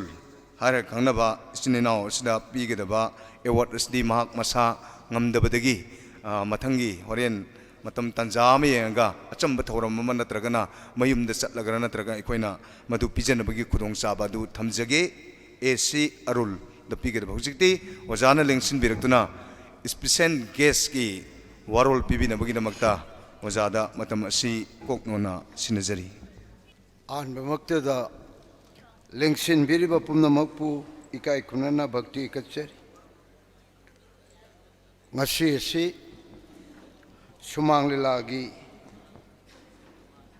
numit haidana sumang lila pampakta songjeriba pumnamaki oiba akhanna thoram amani sigumba aitihasik oiraba sumang lilagi numit April ki tang taragani thoi thoram asiga mari lainana amuksu iboyaima award presentation ceremony 2021 su lanthok pigadoriba lanthok pikraba achigumba thoram asida thoidokna lamdam masida laijariba ikoina onthokna ikai khumnana bhakti ga loinana loina jariba Kangleipak Iramdam Asigi Maidingu Ining Tau Leisem Basana Jauba Honorable MP Rajya Sabha Thauramashida Chief Guest ki Pampam Langda Lingsin Biduna Thauramasibu Amukke Hena Aitiasik Oiraba Thauram Amani Saktak Piba Sigidamakta Maidingugi Mapamda Ikai Kumnabu Cheri Loinana Ikai Kumnajari Bibi Mola Devi Adyaksha Impal Each Thauramasiga Mari Lainana President ki Phamasi Preside Tawinaba Hajarubada Harau Harau Yabiduna Lingsin Biri Bigi Mapamda Ikai Kumnabu Cheri Amadi Thauramasibu Thawai Hapiriba Midiagi Ichilanau Singh Ngarang Dagi Ngasi Numinini Supna Tumbachava Tidana Sumang Lilagi Damakta Katokpa Wakal Galoinana Tengbang Biriba Midiagi Kambu Ikai Kunabu Ucheri Amadi Lingsin Biriba Thoidong Ikai Kunajariba Pomnamaki Mapamda Ikai Kunabu Ucheri Loinana Pandavaya Davana Sumanglila Ngasigi Ewardi Oibikraba Kai Kunujariba Sumanglila Oja Kasam Maniha Ikai Kunabu Cheri Harau Harau Lengbiratuna Thauramashida Kacheriba Ewar Asibu Lobi Bagidamakta Loinana Ewar Asibu Katpiribi Srimati Sanatombi Devi Amadi Magi Imung Manung Agimaru Hero Tokshom Family Members Sing Pumnamakpu Ikai Kunabu Ucheri Adongi Will Adongi Hanmanai Dava Tongna Family Ki Tradition Ngakna Ngasi Ekoina Platform Ama Pangjaraga Yamna Nungaina Ingna Sikna Iboyaima Sumanglila Sanglen Haidana Ekoina Mapung Pana Pangtuk Chabangam Jeribasi Laikidraba Sargio Iboyaima Madi Hauzik Laihoribi Amadi Macha Masusingi Sauraba Credit Amadi Willpower Adubu Ikai Kunaba Uchari Loinana Sumanglilagi Guru Saknairaba Oja Laipana Devdas Hairaga Kangnabiba Oja Amadi Oja Ikoina Matamamagi GC Tongrana Ngalingaida Maki Script Sumanglilada Yamna Sanaringai Matamda Takuyaimagi Saktam Protagonist Uikiba Oja Chandra Has Waradana Muktokramale Ikai Kunabu Ucheri Amadi Lengbirakliba Aikoigi Ikai Kunajariba Honorable MP Gi Advisor Oina Tau Pubiriba Aigi Maru Shibagi Mapamdasu Lengbirakpagi Damakta Ikai Kunabu Ucheri Asiga Loinana Art and Culture Department Ki Director Gi Pam Pubiriba Gimaru Utam Ngasai Sunganta Matam Sana Lengbira Abani Adu Tau Yambanina Office Ki Tau Amuk Seluraga Amuksu Halaktana Ngayaktang Pothabi Base Thoidongna Ikai Kunaba Ucheri Maramaduna Ngasigi Lejeriba Thauramasida Hupna Aikoigi Kumaini Aikoigi Sumanglilani Haina Kandiraga Asigumba Sumanglilagi Numit Asida Soidana Lengbiraktawa Yadi Haidana Lakpiribi Ipacha Irelu Singh Isalise Imai Bel Marumapa Kibiki Mapamda Noluk Naikai Kunabu Ucheri Thauramasiga मरी लेना मरु ओइबा थौरंगी वाहनथोक कयादी अखोगी life time secretary ओइबिरिबा हेमंतना यामना Marik Chumna ताकपीखरे अदोमदा अयहाक चंगसिनजररोय थौरम असिगा मरी लेना पांथोकचरिबा सिगी नुंगी ओइबा थौरांग खरदंग थमजनबगी खुदोंचाबदुदंग लौजगे मागी मियोइबगी खुनाइगी ओइबा मांगबा याद्रबा ममल लेप ngमद्रबा अदुगुंबा खुनाइगी ओइबा culture गी लन खरदी लई मधुबु कुपना यंगसिलगा मालेमगी मनुंगदा तांगलबा art heritage कया लैबगे मधुबु लाचन्नबगी दमक्ता यूनेस्को हाइदन अमलै हारिबा यूनेस्को असिना intangible cultural heritages of humanities haidana either intangible or tangible intangible oigera tangible oibera adumba cultural heritages of humanities haibagi list yawba yaraba intangible oiraba shokpa ngamdraba mamal lepa ngamdraba tanglaba mamal oiba adugumba khunai amagi cultural heritages kaya thidokpagi thaudangsi UNESCO na lawi madugi manungda laibak phabadegi aikhoigi natta sankritana hariba ase adugi list ta changre maduna aikhoi pentho adra manipur se natta sankritana cultural heritage of humanities da changraga aikhoigi di karamba adugumba list ta chanba याबा तांगलबा आर्थों कया लेरिबगे मधु अखोई खंदोकप चुमद्रा हाइबगी वाफम अदुदा लाक्चरबदा अनि खक लई अमना मैतै खुनायगी लाई हराउबा हारिबा tradition से मसे intangible cultural heritage of humanities दा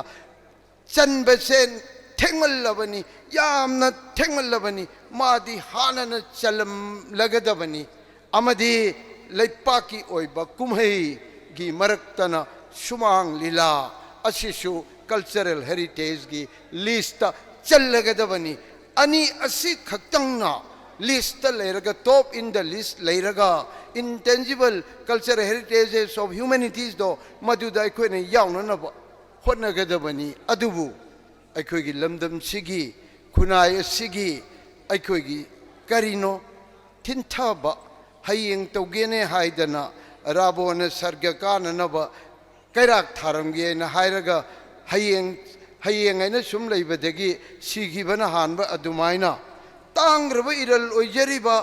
अखोगी identity ओइजरिबा अखोगी culture गी हौरफम ओइजरिबा लाई हराउबबु ngasi चनबा ngamdana leibase मसे अखोगी इरानी मरम अदुना लाई हराउबा अमदी सुमांग लीला अनि असिदी नहान चनबम थोअबनी अदुबु अखोई होनदे अदुगुमगी वाखल्लोंद संगसिलगा अखोइना सुमांग लीला बु intangible cultural heritage of humanities दा यावननबगी दमक्ता अकनब थौना अमगा लोइनना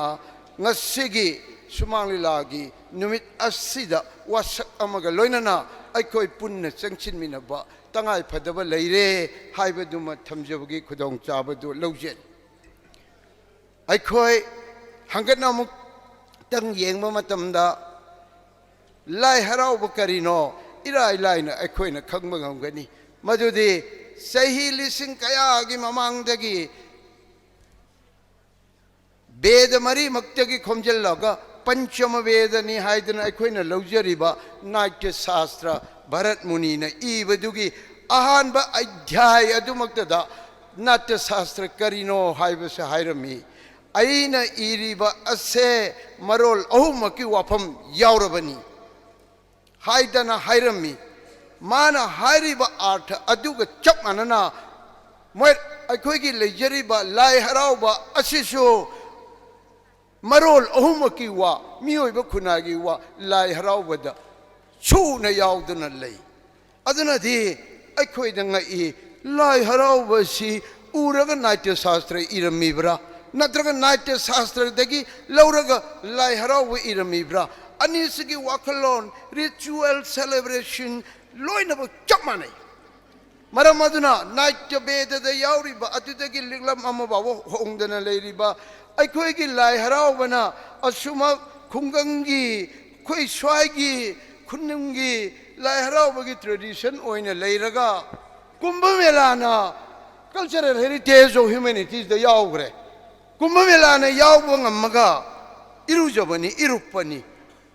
गंगा दे इरुप मयाम लापदुगी मधुना अपुनबगी सक्तम ओइदना इंडिया की कल्चर जे अरुब जात अमनी हाइना हाइदना कल्चरल हेरिटेज ऑफ ह्यूमैनिटीज द कुंभ मेला ने चंग्रगा अखोइगी लाई हराउबना अमदी अखोइगी सुमांग लीला ना फदराक फदराक तादना लेहौरगा अखोइ मसेन चाइनादना अखोइ मसेन ngangadana पिखरबा लाइनिंग लोन की लंबी मियेंग अमदा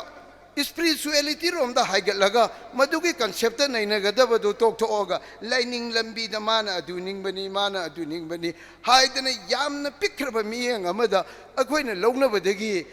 इसामिचा योंगलै मेरै मिचंग चंगल नाइनबदगी ngasi लाई हराउबा हारिबा कल्चर खुदिंग की पोथोक ओइरिबा होरपम ओइरिबा सिगुमबा अखोइगी खुनागी कुमई असिबु अखोइना चलहनबा ngamdabase मसे अखोइगी लाइबक थीबनी मरम अदुना हारिबा कुमई अनि असे अखोइगी थौरम अनि असे कल्चरल की हेरिटेजेस की लिस्ट चननबा होनबा तंगाई फदब लई हाइबगी पहमजबदुनी अइना थमजरिबसे मतांगसिदा अमुक थमजरबदा अखोइसे मतम ममददी भारत वर्ष की ओइबा वेद वेदांत की ओइबा अदुंबा रिचुअल ट्रेडिशन दे लैबा लाई हराव ट्रेडिशन दे चलिबा सिगुमना अखोइ नोंपोक लंगी हराव कुमई मयाम से हाईली रिचुअल ट्रेडिशन दा इरा थौनी थौरम दा लाखिबा ngakतनी अदुबो मियोइबगी खुनागी अहोंगबना अहोंगबा लैबनिना भारत वर्ष दा अतोप खुना यूरोप की मयाम सिंगसिना खुंदा लैता दुना लेरकपा मखोइना लेंगाकलकपा मतमदगी अखोइगी यूरोपियन कल्चर दे अखोइना चंगिबदगी अखोइना ऑक्सीडेंटल थिएटर की कंसेप्ट लोम दे चखिबदगी अखोइगी ओरिएंटल की थिएटर की कंसेप्ट लुसी मांगनगरे मरम अदुना अखोइना रिचुअल ट्रेडिशन मयाम सिंगसे सुम मांगनबदगी तमना तमना लेखा तारकपनी अदुबो अदुंब रिचुअल ट्रेडिशन मयाम अदुदी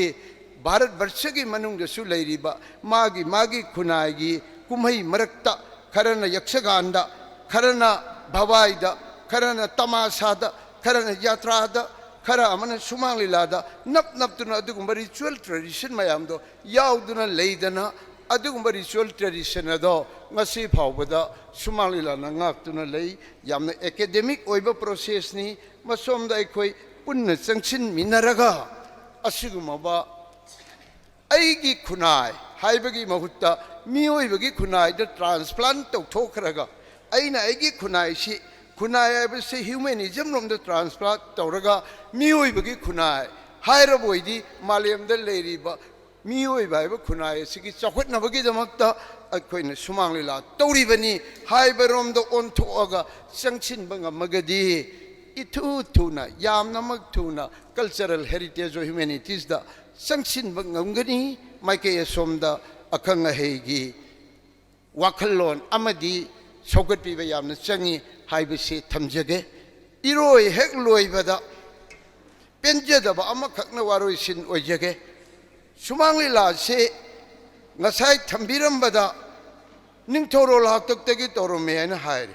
अखोइना फंगबा रेकॉर्ड अतै अतैना वारी ओरसु कुमई खुदिंगमक से मैदिंगोगी मतमदगी ngakतनी कत्रदी आदिएबा मैदिंगोना सकंगबदो लैबाकी ओइरेबा मतम मतमदर पानबा निंगथौसिंग अदुना मागी मागी फजबजब कंगले कुमई सिंग से पुथोपिरमबनेबा अदुना पोखिबनी फागी लीला से चंद्रकृति की मतम येंगबियु मोइरांग प्रभसु येंगबियु निंगथौगी अयाबा याउदना तौबा यादिए मरम अदुना लैबाक निंगथौ पालिङै मतमददी लैबाक निंगथौगा अनिगी रिलेशन से लेरमी सुमबगी मतम मसिदा लाकपा अदुना ngасidi राजनीति की yaon hongokpagi matung ina ningthaugi lengaklongi mahuta ngasidi democratic oiba parliamentary form of government chalaiba adugumba yamna ningtamba lengaklongi pathap ama lae matam masidadi akoi culture gi mamidi sum samgi bagumna urai maramduna haijen ingi badi asuyamna sangna ingkum jali singamaga chamapan yangkai dagi laiba sigumba bharat barsha sida palaiba anauba democratic oiba asigumba lengaklon amagi ningkha tambagi asigumba masagi constitution gi chanarol makhada leiriba asigumba lengaklon asida dagina ngasi bawada sumang lila gi damakta lupa ama hapira bro bajeta sangaba 1950 dagina ngasi ingkum jali sing aniga kunma thoi yore ko ase sumang lila se nungsi biri bara lengak pagi thodang lobiri banina lupa bawa chahi budget hapti masibu tawhiri bara there is no any political will paliba sarkar pan gi basing aduna tawrage haina khanba amakh yauna honna birage ne masim dadi sogat birage ne haidana sumang lila sogat na bagi damakta honna biba amabawa sanglaba chahi kya che koi thengna de ngasi di layo phadana ining thau lengshin bire mayamna haidrabasu ining thauna lakadurba chahi gi budget adi sumang lila gi damakta budget thajik tang happy rega khogang laba artist sing asibo ngak tang nokchaba phangbagdugi thauna dudadi pibi haiduna aroi beda khoram jaraga wai khara hangachaba matang sida loijege unumku khoram jari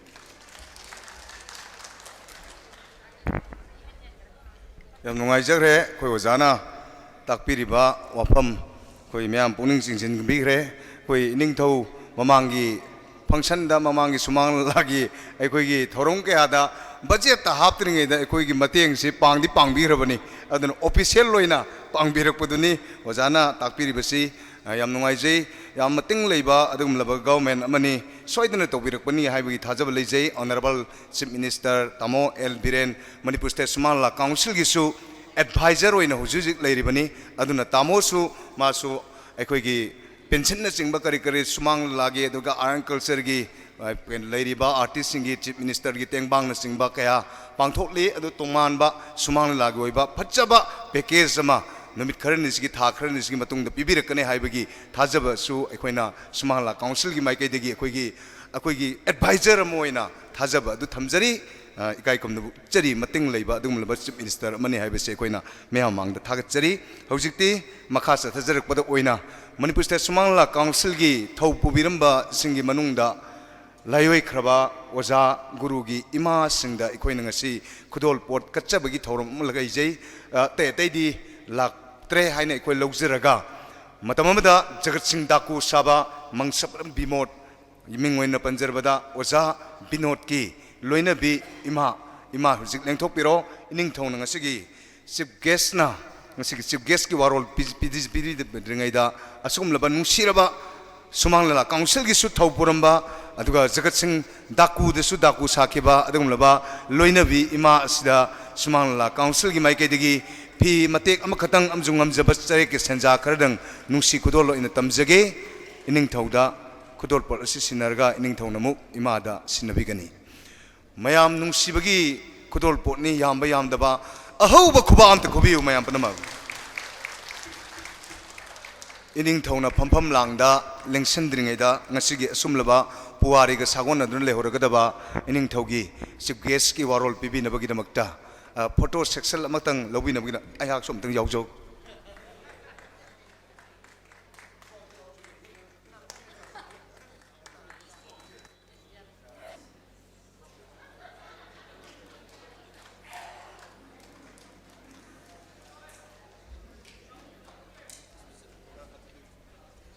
ning thauda kok nona matam asi khusinajari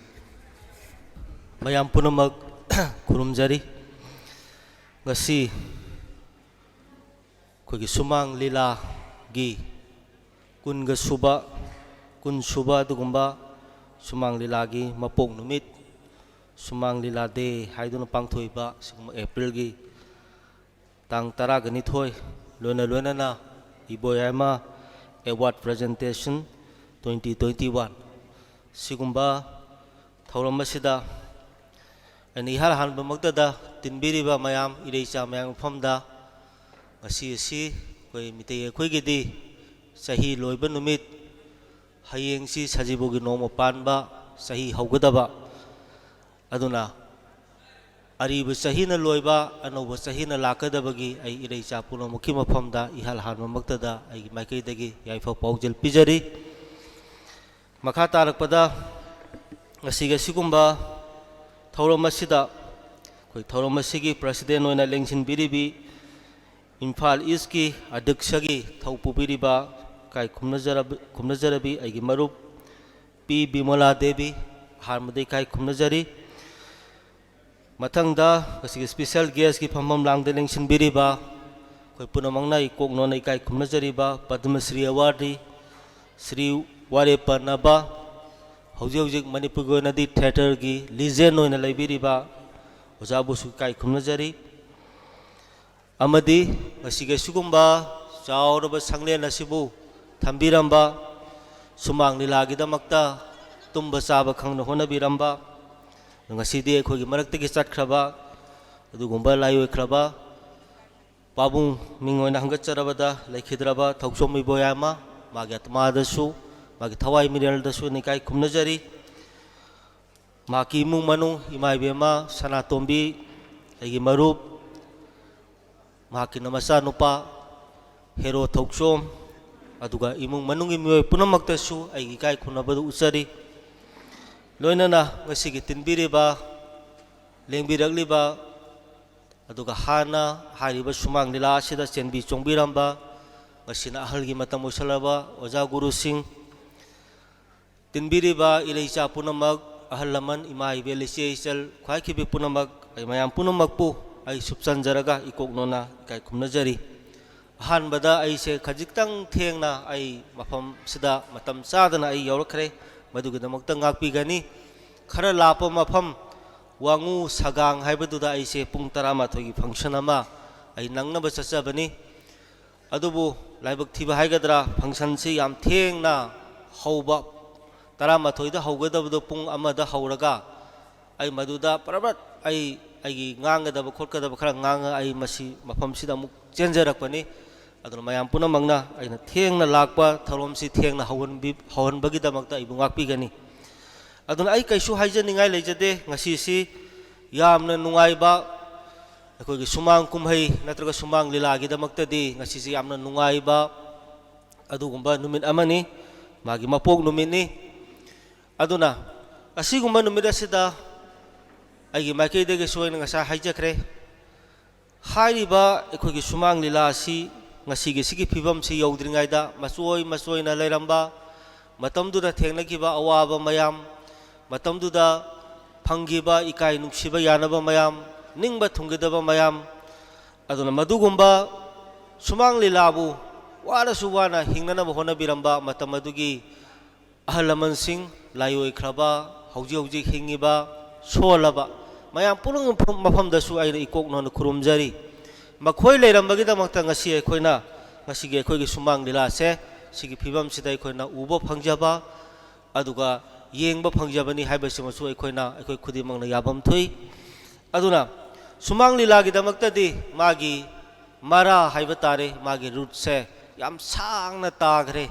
ngasai aigi mangda ngangbi khiba speaker singna su marik chumna thambikre yam sangna tagre mase ningthorol kyagi mamangda ngasa haibibaduni khagembagi matamda aduri Gambir Singh gi matamda Chandrakirti gi matamda Churasan Maharaj gi matamda sumaina matang lakpaduna adudagi amuksu aikhoigi laikai gi khungi ona lairambadagi amuk district ki level da gi state ki level da even haujiti state ki level dagi aikoi national ki level phau yaure hana haijaba yai maramde aikhoigi sumang lila se haujik mapal lamda su yamna pamnaba yamna aikhoigi khaurangna aikhoigi yengningna aikhoigi ngaiba adugumba aikhoigi art form am oirabani aduna masigi asangba warisi aina yamna sangna thamjadraga su mayamna hena khangbire aduga tinbiriba mayam su tasengna haragadi ꯑꯩꯈꯣꯏꯅ ꯉꯥꯡꯕꯁꯤꯗꯒꯤꯗꯤ ꯑꯩꯈꯣꯏ ꯍꯧꯖꯤꯛ ꯎꯠꯀꯗꯧꯔꯤꯕ ꯂꯤꯂꯥ ꯇꯧꯒꯗꯧꯔꯤꯕ ꯀꯨꯝꯍꯩ ꯃꯌꯥꯝꯁꯤ ꯍꯦꯟꯅ ꯌꯦꯡꯕꯤꯔꯝꯒꯅꯤ ꯑꯗꯨꯅ ꯌꯥꯝꯅ ꯍꯦꯟꯅ ꯑꯩꯅ ꯑꯗꯨ ꯑꯗꯥ ꯍꯥꯏꯅ ꯍꯥꯏꯖꯗ꯭ꯔꯒꯁꯨ ꯉꯁꯥꯏ ꯍꯥꯏꯕꯤꯕ ꯑꯩꯈꯣꯏꯒꯤ ꯉꯁꯤ ꯏꯀꯥꯏ ꯈꯨꯝꯅꯖꯔꯤꯕ ꯑꯩꯈꯣꯏꯒꯤ ꯑꯣꯅꯔꯦꯕꯜ ꯆꯤꯐ ꯃꯤꯅꯤꯁꯇꯔ ꯌꯥꯝꯅ ꯑꯩꯈꯣꯏꯒꯤ ꯂꯝꯗꯝꯁꯤꯕꯨ ꯅꯨꯡꯁꯤꯕ ꯀꯂꯥꯕꯨ ꯌꯥꯝꯅ ꯌꯣꯛꯈꯠꯅꯤꯡꯕ ꯑꯗꯨꯒ ꯑꯍꯜ ꯂꯃꯟꯁꯤꯡꯕꯨ ꯊꯣꯏꯗꯣꯛ ꯍꯦꯟꯗꯣꯛꯅ ꯌꯥꯝꯅ ꯑꯩꯈꯣꯏꯒꯤ ꯕꯦꯕꯥꯔ ꯇꯧꯕ ꯊꯛꯁꯤ ꯈꯥꯁꯤ ꯊꯧꯒꯜꯂꯣꯟ ꯉꯥꯛꯅ ꯆꯠꯄ ꯄꯥꯝꯕ ꯑꯗꯨꯒꯨꯝꯕ ꯑꯩꯈꯣꯏꯒꯤ ꯂꯨꯆꯤꯡꯕ ꯑꯃꯅꯤ ꯑꯗꯨꯒ ꯅꯨꯡꯉꯥꯏꯖꯕ ꯑꯃꯅ ꯃꯍꯥꯛꯁꯨ ꯍꯥꯏꯔꯤꯕ ꯑꯩꯈꯣꯏꯒꯤ ꯁꯨꯃꯥꯡ ꯃꯅꯤꯄꯨꯔ ꯁ꯭ꯇꯦꯠ ꯁꯨꯃꯥꯡ ꯂꯤꯂꯥ ꯀꯥꯎꯟꯁꯤꯜꯒꯤ ꯑꯦꯗꯚꯥꯏꯖꯔꯁꯨ ꯑꯣꯏꯕꯤꯌꯦꯅ ꯉꯁꯥꯏ ꯍꯧꯖꯤꯛ ꯇꯥꯛꯄꯤ ꯑꯗꯨꯅ ꯉꯁꯥꯏ ꯑꯩꯈꯣꯏꯒꯤ ꯑꯣꯖꯥ ꯋꯥꯔꯦꯞꯄꯅ ꯑꯩꯈꯣꯏꯒꯤ ꯑꯣꯖꯥ ꯋꯥꯔꯦꯞꯄꯅꯕꯅ ꯇꯥꯛꯄꯤꯔꯝꯕ ꯌꯥꯝꯅ ꯅꯨꯡꯉꯥꯏꯇꯕ ꯉꯁꯤ ꯐꯥꯎꯕ ꯑꯩꯈꯣꯏꯒꯤ ꯁꯨꯃꯥꯡ ꯂꯤꯂꯥꯒꯤꯗꯃꯛꯇ ꯁ꯭ꯇꯦꯠ ꯒꯚꯔꯟꯃꯦꯟꯠꯒꯤ ꯃꯥꯏꯀꯩꯗꯒꯤ ꯑꯩꯈꯣꯏꯒꯤ ꯁꯤꯀꯤ ꯑꯃ ꯐꯥꯎꯕ ꯑꯩꯈꯣꯏꯒꯤ ꯕꯖꯦꯠꯇ ꯍꯥꯞꯄꯤꯗꯦ ꯍꯥꯏꯗꯅ ꯇꯥꯛꯄꯤꯕꯁꯦ ꯑꯩꯁꯨ ꯇꯥꯕꯗ ꯌꯥꯝꯅ ꯅꯨꯡꯉꯥꯏꯖꯗꯦ ꯑꯗꯨꯅ ꯑꯩꯒꯤ ꯃꯥꯏꯀꯩꯗꯒꯤ ꯑꯩ ꯑꯣꯅꯔꯦꯕꯜ ꯆꯤꯐ ꯃꯤꯅꯤꯁꯇꯔꯗ ꯐꯖꯅ ꯑꯩ ꯃꯁꯤꯒꯤ ꯑꯋꯥꯕ ꯃꯌꯥꯝꯁꯤ ꯋꯥꯔꯤꯁꯤ ꯂꯤꯖꯔꯒ ꯍꯟꯗꯛꯀꯤꯗꯤ ꯈꯤꯇꯪ ꯈꯨꯌꯧꯅꯒꯗꯕ ꯃꯥꯜꯂꯤ ꯑꯗꯨꯕꯨ ꯂꯥꯛꯀꯗꯕ ꯃꯊꯪꯒꯤ ꯆꯍꯤꯗ ꯑꯩꯈꯣꯏꯒꯤ ꯁꯨꯃꯥꯡ ꯂꯤꯂꯥꯒꯤꯗꯃꯛꯇ ꯃꯇꯤꯛ ꯆꯥꯕ ꯑꯗꯨꯒꯨꯝꯕ ꯕꯖꯦꯠ ꯑꯃ ꯁꯦꯝꯍꯟꯅꯕꯒꯤ ꯇꯛꯁꯟꯕꯗꯣ ꯃꯗꯨꯒꯤ ꯊꯧꯗꯥꯡꯗꯣ ꯑꯩ ꯂꯧꯖꯒꯦ ꯍꯥꯏꯗꯅ ꯑꯩ ꯃꯌꯥꯝꯗ ꯇꯦꯟꯇꯪꯅ ꯊꯝꯖꯔꯤ ꯑꯗꯨꯅ ꯍꯥꯏꯖꯅꯤꯡꯕꯗꯤ ꯍꯪꯒꯠꯆꯅꯤꯡꯕꯗꯤ ꯃꯌꯥꯝ ꯑꯃ ꯂꯩ ꯑꯗꯨꯕꯨ ꯉꯁꯥꯏꯒꯤ ꯇꯟꯖꯥ ꯆꯥꯗꯕ ꯍꯥꯏꯕ ꯇꯥꯔꯦ ꯑꯩꯈꯣꯏꯒꯤ ꯃꯌꯥꯝꯅ ꯀꯨꯝꯍꯩ ꯌꯦꯡꯕꯤꯅꯤꯡꯕ ꯑꯩꯈꯣꯏꯅ ꯉꯥꯡꯕ ꯁꯛꯄꯁꯤ ꯀꯩꯁꯨ ꯃꯌꯥꯝꯅ ꯌꯥꯝꯅ ꯍꯦꯟꯅ ꯑꯗꯣꯝꯗ ꯄꯨꯛꯅꯤꯡ ꯆꯪꯕꯤꯔꯝꯃꯔꯣꯏ ꯑꯗꯨꯅ ꯑꯩ ꯋꯥꯐꯝ ꯈꯔꯁꯦ ꯇꯦꯟꯇꯪꯅ ꯊꯝꯖꯔꯒ ꯑꯩ ꯃꯌꯥꯝ ꯄꯨꯝꯅꯃꯛꯄꯨ ꯈꯨꯔꯨꯝꯖꯔꯤ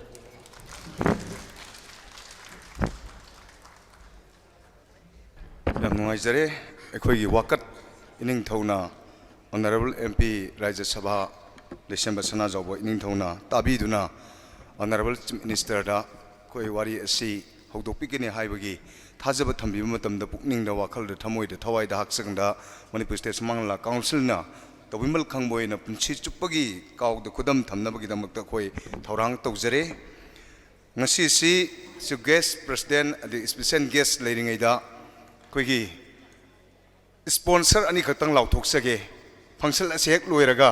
ꯅꯨꯄꯤ ꯁꯨꯃꯥꯡ ꯂꯤꯂꯥꯗꯒꯤ ꯅꯨꯄꯤ ꯁꯨꯃꯥꯡ ꯂꯤꯂꯥꯒꯤ ꯅꯨꯄꯥ ꯁꯥꯕ ꯍꯥꯏꯇꯥꯔꯦ ꯅꯨꯄꯤꯅ ꯅꯨꯄꯥ ꯁꯥꯕ ꯅꯨꯄꯤꯅ ꯑꯗꯨꯝ ꯅꯨꯄꯤ ꯁꯥꯖꯕ ꯅꯨꯄꯥ ꯁꯨꯃꯥꯡ ꯂꯤꯂꯥꯗꯁꯨ ꯅꯨꯄꯥꯅ ꯅꯨꯄꯤ ꯁꯥꯕ ꯑꯃꯁꯨꯡ ꯅꯨꯄꯥꯅ ꯅꯨꯄꯥ ꯁꯥꯖꯕ ꯁꯤꯡꯗꯒꯤ ꯑꯣꯏꯕ ꯄ꯭ꯔꯣꯒ꯭ꯔꯥꯝ 10ꯃꯨꯛꯁꯦ ꯑꯩꯈꯣꯏ ꯀꯜꯆꯔꯦꯜ ꯄ꯭ꯔꯣꯒ꯭ꯔꯥꯝ ꯑꯣꯏꯅ ꯏꯟꯇꯔꯇꯦꯟꯃꯦꯟꯠ ꯄ꯭ꯔꯣꯒ꯭ꯔꯥꯝ ꯑꯣꯏꯅ ꯑꯩꯈꯣꯏ ꯊꯝꯖꯔꯤ ꯃꯗꯨꯒꯤ ꯑꯍꯧꯕ ꯋꯥꯍꯧꯗꯣꯛꯁꯤ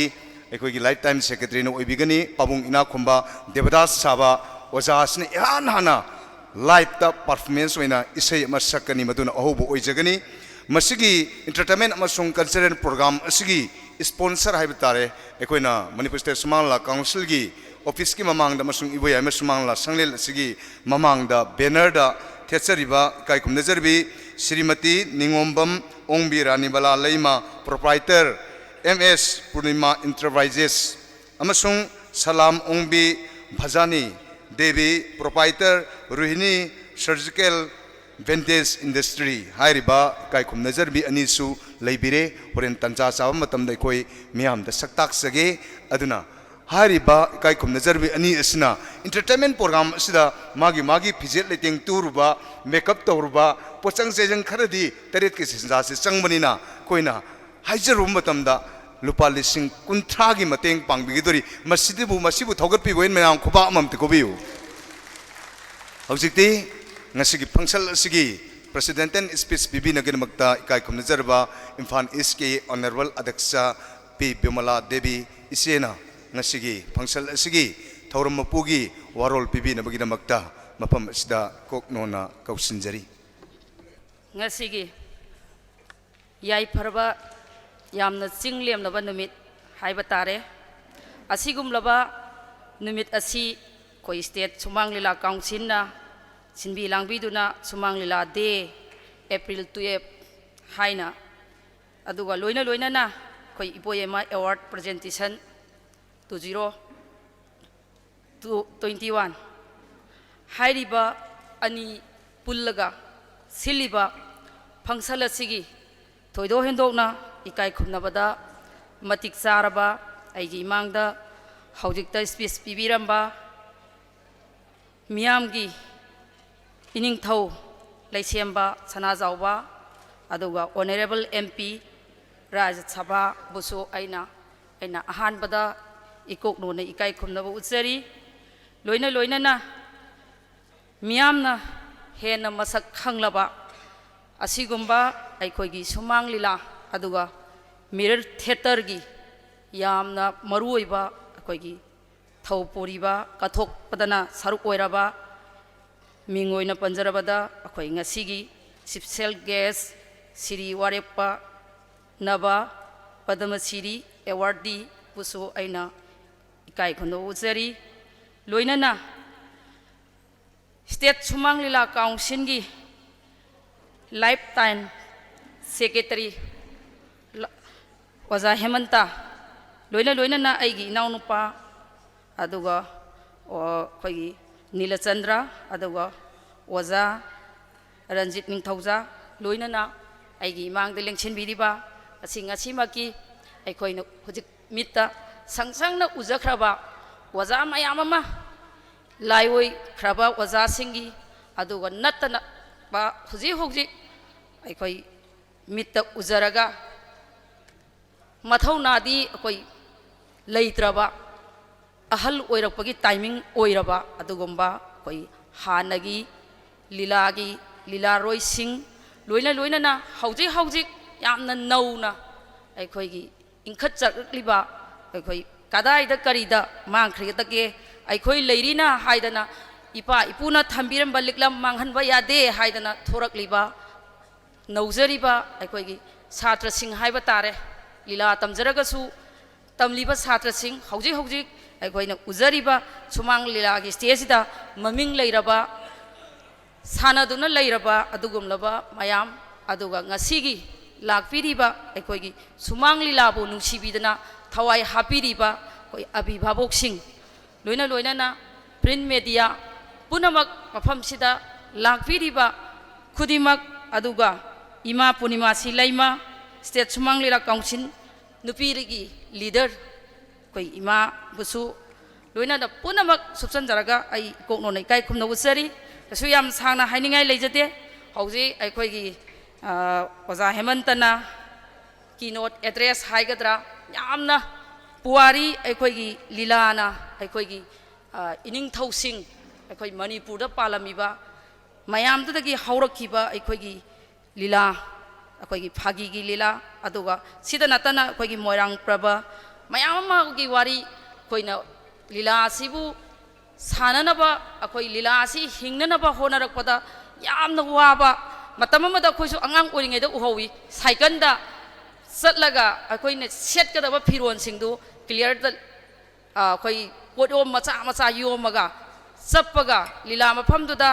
ꯂꯤꯂꯥ ꯁꯥꯟꯅꯔꯒ ꯑꯍꯤꯡ ꯍꯟꯕ ꯐꯔꯛ ꯇꯥꯗꯅ ꯂꯦꯛꯄ ꯑꯩꯈꯣꯏꯁꯨ ꯊꯦꯡꯅꯔꯛꯇꯕ ꯅꯠꯇꯦ ꯂꯤꯂꯥꯒꯤ ꯄꯨꯟꯁꯤ ꯑꯩꯈꯣꯏꯒꯤ ꯃꯌꯥꯝ ꯑꯃ ꯉꯁꯥꯏꯒꯤ ꯑꯍꯜ ꯑꯣꯏꯈ꯭ꯔꯕꯁꯤꯡ ꯌꯥꯝꯅ ꯋꯥꯈꯤ ꯑꯗꯨꯕꯨ ꯃꯇꯝꯒꯤ ꯃꯇꯨꯡ ꯏꯟꯅ ꯁ꯭ꯇꯦꯖꯁꯦ ꯑꯗꯨꯝ ꯑꯑꯣꯟꯕ ꯆꯦꯟꯖꯤꯡꯁꯦ ꯃꯌꯥꯝ ꯑꯃ ꯂꯥꯛꯏ ꯁꯤ ꯃꯐꯝ ꯈꯨꯗꯤꯡꯃꯛꯀꯤ ꯂꯤꯂꯥ ꯈꯛꯇꯒꯤꯁꯨ ꯅꯠꯇꯦ ꯍꯦꯛ ꯂꯩꯔꯤꯕ ꯑꯩꯈꯣꯏꯅ ꯍꯤꯡꯉꯤꯕ ꯑꯗꯒꯤ ꯄꯣꯛꯄꯗꯒꯤ ꯑꯗꯨꯝ ꯑꯑꯣꯟꯕꯗꯤ ꯃꯇꯝꯒꯤ ꯃꯇꯨꯡ ꯏꯟꯅ ꯑꯗꯨꯝ ꯂꯥꯛꯈꯤꯅꯤ ꯁꯔꯀꯥꯔꯒꯤꯁꯨ ꯍꯦꯛ ꯂꯩꯔꯤꯕ ꯈꯨꯗꯤꯡꯃꯛꯁꯦ ꯍꯥꯏꯕ ꯇꯥꯔꯦ ꯑꯗꯨꯅ ꯑꯑꯣꯟꯕ ꯂꯥꯛꯄꯁꯤꯗ ꯑꯩꯈꯣꯏꯒꯤ ꯉꯁꯤꯒꯤ ꯁꯨꯃꯥꯡ ꯂꯤꯂꯥ ꯑꯩꯈꯣꯏ ꯀꯥꯎꯟꯁꯤꯜ ꯑꯦꯄ꯭ꯔꯤꯜ 12 ꯑꯩꯈꯣꯏꯁꯨ ꯉꯁꯤꯁꯦ ꯂꯥꯏꯕꯛ ꯐꯕ ꯍꯥꯏꯒꯗ꯭ꯔꯥ ꯑꯩꯁꯦ ꯑꯁꯣꯏꯕ ꯉꯥꯛꯄ ꯍꯥꯏꯒꯗ꯭ꯔꯥ ꯇꯁꯦꯡꯕꯒꯤꯗꯤ ꯑꯩꯁꯤ ꯁ꯭ꯄꯦꯁꯦꯜ ꯏꯟꯚꯥꯏꯇꯤꯁꯅꯤ ꯑꯗꯨꯕꯨ ꯁꯨꯝ ꯑꯩꯈꯣꯏ ꯂꯨꯅ ꯇꯤꯟꯅꯕ ꯅꯨꯡꯁꯤꯕ ꯑꯗꯨꯝ ꯀꯩꯁꯨ ꯅꯠꯇ꯭ꯔꯒꯁꯨ ꯑꯗꯨꯝ ꯕꯥꯇꯨꯜ ꯌꯥꯎꯗ꯭ꯔꯒꯁꯨ ꯑꯗꯨꯝ ꯀꯧꯔꯛꯄꯗ ꯂꯥꯛꯄꯅꯤ ꯑꯩꯈꯣꯏ ꯁꯩꯁꯤꯗ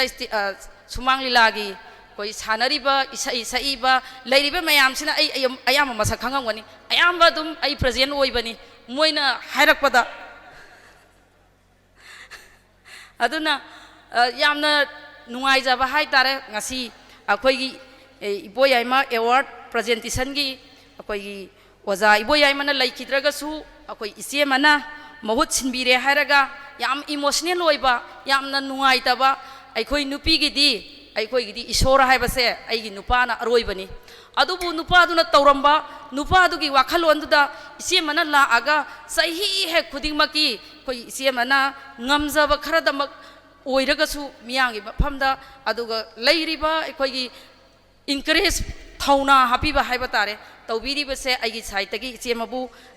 थागसब फोंदोकचरी लोइनना हौजिक आइखोगी ओजा लैखिद्रबसु ꯑꯩꯅ ꯌꯥꯝꯅ ꯅꯨꯡꯉꯥꯏꯖꯕ ꯑꯃꯅ ꯑꯣꯖꯥꯁꯦ ꯍꯤꯡꯕꯒ ꯆꯞ ꯃꯥꯟꯅꯩ ꯉꯁꯤꯒꯤ ꯁ꯭ꯇꯦꯖ ꯉꯁꯤꯒꯤ ꯐꯝꯄꯥꯛ ꯑꯩꯈꯣꯏꯒꯤ ꯄ꯭ꯔꯤꯊꯤꯕꯤꯁꯤꯅ ꯃꯨꯠꯇ꯭ꯔꯤ ꯐꯥꯎꯗꯤ ꯑꯣꯖꯥꯒꯤ ꯃꯃꯤꯡ ꯑꯗꯨꯝ ꯂꯩꯍꯧꯔꯗꯕꯅꯤꯅ ꯁꯤꯈ꯭ꯔꯦ ꯍꯥꯏꯅ ꯂꯧꯕꯒꯤ ꯃꯍꯨꯠꯇ ꯍꯤꯡꯉꯤ ꯍꯥꯏꯅ ꯂꯧꯕꯒꯤ ꯑꯗꯨꯝ ꯑꯔꯊꯁꯨ ꯂꯩꯒꯅꯤ ꯍꯥꯏꯕ ꯑꯩ ꯑꯗꯨꯝ ꯈꯟꯖꯩ ꯑꯗꯨꯅ ꯑꯩꯈꯣꯏꯒꯤ ꯀꯦꯟꯗ꯭ꯔ ꯍꯩꯉꯥꯡ ꯀꯦꯟꯗ꯭ꯔꯗꯒꯤꯁꯨ ꯑꯩꯅ ꯑꯉꯥꯡ ꯑꯣꯏꯔꯤꯉꯩ ꯀꯥꯟꯗ ꯑꯩꯈꯣꯏꯅ ꯈꯪꯉꯛꯄ ꯍꯥꯏꯇꯥꯔꯦ ꯑꯣꯖꯥ ꯅꯤꯡꯊꯦꯝꯖꯥꯎ ꯑꯩꯈꯣꯏ ꯃꯥꯃ ꯅꯤꯡꯊꯦꯝꯖꯥꯎ ꯃꯛꯁꯤꯗꯝ ꯂꯨꯋꯥꯡꯁꯪꯕꯝꯗꯒꯤꯅꯤ ꯑꯗꯒꯤ ꯑꯩꯈꯣꯏꯒꯤ ꯃꯥꯝ ꯃꯅꯤꯆꯥ ꯂꯧꯁꯤꯒꯥꯝ ꯃꯥꯁꯨ ꯂꯨꯋꯥꯡꯁꯪꯕꯝ ꯑꯆꯥꯟꯕꯤꯒꯩꯗꯒꯤ ꯍꯣꯡꯗꯣꯛꯈꯤꯕꯅꯤ ꯑꯗꯒꯤ ꯑꯩꯈꯣꯏ ꯑꯣꯖꯥ ꯏꯅꯥꯈꯨꯟꯕ ꯍꯧꯖꯤꯛꯁꯤꯗ ꯐꯝꯕꯤꯔꯒ ꯍꯧꯖꯤꯛ ꯍꯩꯉꯥꯡꯗꯒꯤꯅꯤ ꯑꯗꯒꯤ ꯖꯨꯒꯦꯁꯣꯔ ꯑꯩꯈꯣꯏꯒꯤ ꯃꯌꯥꯝꯅ ꯍꯧꯖꯤꯛ ꯑꯩꯈꯣꯏ ꯇꯥꯇꯣꯝꯕ ꯂꯤꯂꯥꯒꯤ ꯍꯧꯖꯤꯛ ꯃꯥꯁꯨ ꯊꯋꯥꯏ ꯌꯥꯝ ꯌꯥꯎꯅ ꯑꯣꯖꯥ ꯍꯦꯃꯟꯇ ꯅꯤꯂꯆꯟꯗ꯭ꯔ ꯑꯣꯖꯥ ꯋꯥꯔꯦꯞꯄ ꯑꯣꯖꯥ ꯅꯕ ꯑꯗꯨꯒ ꯑꯩꯈꯣꯏ ꯇꯥꯇꯣꯝꯕ ꯃꯣꯏꯁꯤꯅ ꯑꯀꯟꯕ ꯍꯧꯖꯤꯛꯁꯤ ꯀꯟꯅ ꯍꯣꯠꯅꯖꯕ ꯍꯥꯏꯇꯥꯔꯦ ꯁꯨꯃꯥꯏꯅ ꯑꯗꯒꯤ ꯑꯩꯈꯣꯏꯒꯤ ꯕꯤꯅꯣꯗ ꯖꯒꯠꯁꯤꯟ ꯗꯥꯀꯨ ꯁꯥꯈꯤꯕ ꯑꯗꯒꯤ ꯑꯩꯈꯣꯏꯒꯤ ꯊꯣꯏꯕ ꯃꯣꯡꯖꯝꯒꯤ ꯄꯣꯁꯣꯡ ꯈꯨꯅꯧꯅꯤ ꯑꯗꯒꯤ ꯉꯥꯉꯣꯝ ꯆꯥꯎꯕ ꯑꯩꯈꯣꯏ ꯀꯩꯀꯣꯟꯗꯒꯤ ꯁꯃꯨ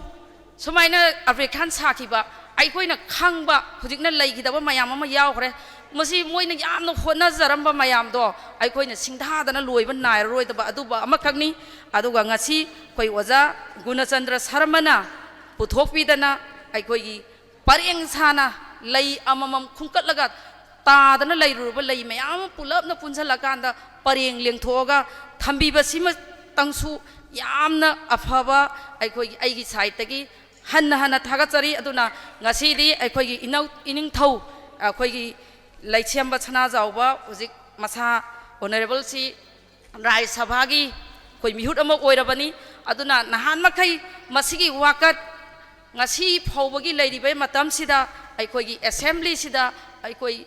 budget hapide haibase aina lakpa matamda ai adum taraga adum lai ngasi su tari hana haikiba adum ga chap manana ngasi su oja hemanta aduga akoigi oja warepa naba animak na ngasi su aikoigi nakung sida adum taraga leiba haitare aduna ngasi di yamna nungaiba isorna piba isorgi numit ne haiba tare aigi wakhalonda ngasi di aikoina haibadi hai tambadi tami adubu aiga ai adaksu oiriba aiga aduga akoi honorable akoi lining thau akoi leichem chana jawga di ani compare tawbadadi yam khenarani aduna aina su haidan nakong da taraga su leire akoi honorable cm haujik masa su lila sigi akoi member ama oire hanadi oigi bata haudi mamangdadi adubu ngasidi oyena haire yam naknaba relation lama khakti lae aduna ngasigi ining thau leichemba chana jawba koi honorable na soinana hanadagi henna naknaba mari ama purak lagani aikoi state sumang lila council soinana waba phargani haiba wafamje thamjaraga henna chaukhatpa henna nungai ai phabo oibiu haiba wafamje thamjaraga ai mayam puna amuka hana khurumjari yam nungai jare mayam puna mapu amasung ngasigi dais te lengsim biriba sumu sinja langjirba sing mai kai de kai khumna chari mayam si matam kuina sangna phamakpagi akoi ngaktang potha boina kogi cultural program si leijari cultural program gi masigi contact aibatare hobudagin loi bhoba akoi lifetime secretary sogarak hemanta mingoina panjarabada oja asiga oinam arun nupi sabi asiga ngasi lokta khongbal sida hariba narul khongthang artist association chakthekpi party hare khangnaba sumang lila asna sanakhiba sumang lila du yawu ise do mafam asde ek tawjagani oja babung ina khomba devda sabana ahan boina hawdok pigani akoina khudol pot amkhatang di pina bagidamaktani aina marak thatna samjanjari bese matamamada ngasidagina sahi kuidri laikhidaba Devadatta Sharma nupi sabi yam phauba adugumba actress kya lokhiba miyamna pamnekhiba Bobby sabi hare khangnaba iteima si ngasi su Manipur State Sumangla Council ahalaman mayam singsigi ya thanglokjer kanda miyam gi arang khorang ba kon nabagi damakta kantin ama ngasi sei sangna koi miyam gi damakta thogol tawjadna phamanjana leijari iteima si hojikti mapuroi ba leitraba haibadu oire aduna iteima da ngasigi preside to biribi nupigi keno su daita su khangbiba pi bamala devi adaksa kai khumna jarba infan isna samsamba Manipur State Sumangla Council na khoi khudol ama masi thorang tawjari itei meleng thok pirasi khoi itei ma debala इतै मध्यबला ngasimak sumangla sanglel asigi kantinda miyamgi asa athak ki thorang tawduna lisang sitna miyamgi seba tawriba matamada devata sarma ge loina bida ngasigi preside tawbiribi people maladebi honorable adaksha impan isna nungsibagi kudol asibibi na baginamakta nolukchari mayam pungning thogat pigani yam nungai jare harau jare अखोगी पुनसीदा corona लीला सत्तब तारगसु असुमलब सुमांग लीला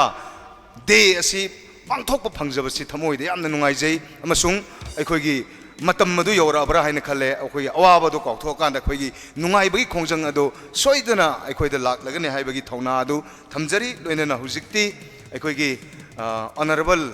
HYBE तारे ngasiगी dice लेंसिन बिरिबसिंगी अयाबा लौजरगा ngasiगी formal function असि Matang acid लोइसनजरे entertainment programme असि अखोई इनिंग थौसु नाक्तंगदी मियंग ताबियु प्रिसाइड तोबिरिबी से बेमोलासु अखोई ngहानदगी अखोई आर्टिस्टनी पुनिंग थौगत पिगने हाइबी बने अदुबु ngasi प्रिसाइड तोबियु हाइब मतमदा हरावना याबिबा अमसुंग अखोई इम्फाल वेस्ट की ऑनरेबल अखोई अध्यक्षा अखोई मैडम सुलेंबिरे अदि काय खुमनजरबा तोंगान तोंगान बा सकनायरबी कया अमा लिंसिनबिरी Koyna ngasi lifetime secretary sograk monmenta sumang lelagi han hanba sangit nata academy awardee hariba oja asina ngasi gi entertainment cultural program asigi conduct haibatare masi tobigani tobidringai mamang asida akhoi gi maming oina khara panjarabada koi gi pilla den saba koi gi alu tomba are khangnaba oja asiga rojiga अखोई एक तौननबगी थौरांग तौजै डेनी लिकमाबम अमसुंग R K सनातोलगा मफम असदा अखोई थौरांग तौनबा थौरांग लोइ लैजरे तोंगान तोंगानबा सकनायरबी नुपी सुमांग लादगी सैतमाला अमसुंग अखोईगी संगीता मखोई इनसनु हो नंगबु अंगांगबु कुराव मपानदा खोइनिंगना तोंगबु उरक्त्रा हारिबा इसे सि मसी मफम असदा अखोई असाथक सिंसे अखोई सिंबी लांबिर बिसिन नाउसना खतंग थौरांग तौमिनबा ngasiगी अथेम पोर्सिंग असि अखोईगी असोमदा इनिंग थौगी सोम नाकंदा टेबल असिदा थंबिरगदि याम नुंगाइजगने कोई एकेडमी ऑफ मोइरांग परबगी अखोईगी छात्र छात्री सिंग महिरोइ सिंगना अखोईगी मफम चाना पोस्टे सिंगसि थंबिनबा नोलुकचरी तोंगान तोंगानबा मयामना मीगी द सुम हाइरेन लोरगनी आई इसामक्सु आई हुजि एक तौजगदरिबनी थवाई मबीमा अखोगी खुनजोय कुमारगा अखोगी हाइरिबा सकनाइरिबी क्यागा हुजिक्ति मतम असि life time secretary सौराकुम Hemanta अहानबा Sumang लीलागी संगीत नाट्य अकादमी अवार्डीना अखोगी मतम असि लौद्रिङैदा रंजित निंगथौजा यामबसना मतम लौबिनबा नोलुकचरी मियामदा खंगनजबा मतंग फंबगी अवाब लैदना होटल लैबिरिबा खुदिंगमक्ता हौजी प्रोग्राम एंटरटेनमेंट की प्रोग्राम असे अदोमना पाइबिरिबा मोबाइल दा बीबी लाइव इम्फाल हाइबदु नंबियु यूट्यूब चंगगा अदुम सा थंगना थंगना programme येंगबा यागनी हौजौजमक live streaming तौरिबा अदुगम लबाय खोगी Sumang लीलागे celebration नि अदुना होटल दा फंबिबसु मपानदा लैबिबसु पुनमकना नुंगाइबा यारबा ngasiगी सेलिब्रेशन असि मसिगी दमकते इंफॉर्मेशन पिबिबनी यूट्यूब ता चंगबिरगा बीबी लाइव इम्फाल नुंगाइबा पाउजेल अमतंग हौजिक असिमक मियामगी मफम द खुजिन नबिख्रबा सुमांग लीला हाइना थोनबा लाइरिक असि अखोई हौजिक लाइरिक असि अखोइना खरा खजिक्तंग कनो तौना नमजबनिना लुपा 500 दा ममल थमजबनी अदुबो ngasi लैबिबसिंगना लैबिबा तारगदी लुपा 300 दा लैबिबा यागनी हाइदना लाइरिक फंगनजनबगी थौरांग तौबा हौजरे अदुना मसिना तुंगजलक पैसा अदुना हेन फबा तुंगलम चटकी अफबा लाइरिक अममु मखा ताना नमथबा याननबगी दमकता अखोइना थौगाय असि लौखचबनी हौजिक जगोय उबिगदोरिबा इसै उबिगदोरिबा पुनौसिदा अखोइना तमकपदा ताकपिरकपदा ड्रेस लेबदा कदोबदा संग खोप मैम दुनो तोकथोगा ngasi की थोरमसि ओइरकनबो होनबदा अखोइ मैडम एन रानी बलादी लैमा एमएस पूर्णिमा इंटरप्राइजेस अमदी सलाम ओंबी बजानी देवी Rohini Surgical Bandage Industries. Hai riba Madam Anise amutang stage ko khajage. Lengkar pirak nabi tamukta noluk jari. Kudola mamtang tamjage koi mai gai degi. Lengkar piro Madam Anima. Kaji kaji tang tujalaga ngasi di matam je. Ngasi je pung kunipana sabirati pani do ngasi numise. Pung kumuri ka tang sabi na mathayam sa ngasi di. Lengkap piro Madam Anima aruga General Secretary Manipur State Sumangla Council. General Secretary Manipur State Sumangla Council kada ilai bidige. Kudol amam tang tambina nam kita maktan noluk cari. Kudon tamna bagi sinni pangthok jaduri si. Ikai kumnajari bi Madam Ani sina ngasigi cultural program si sponsor tawi bani Madam Ani bu ngkai litana tagasari. Madam Ani na kudon tambi bani.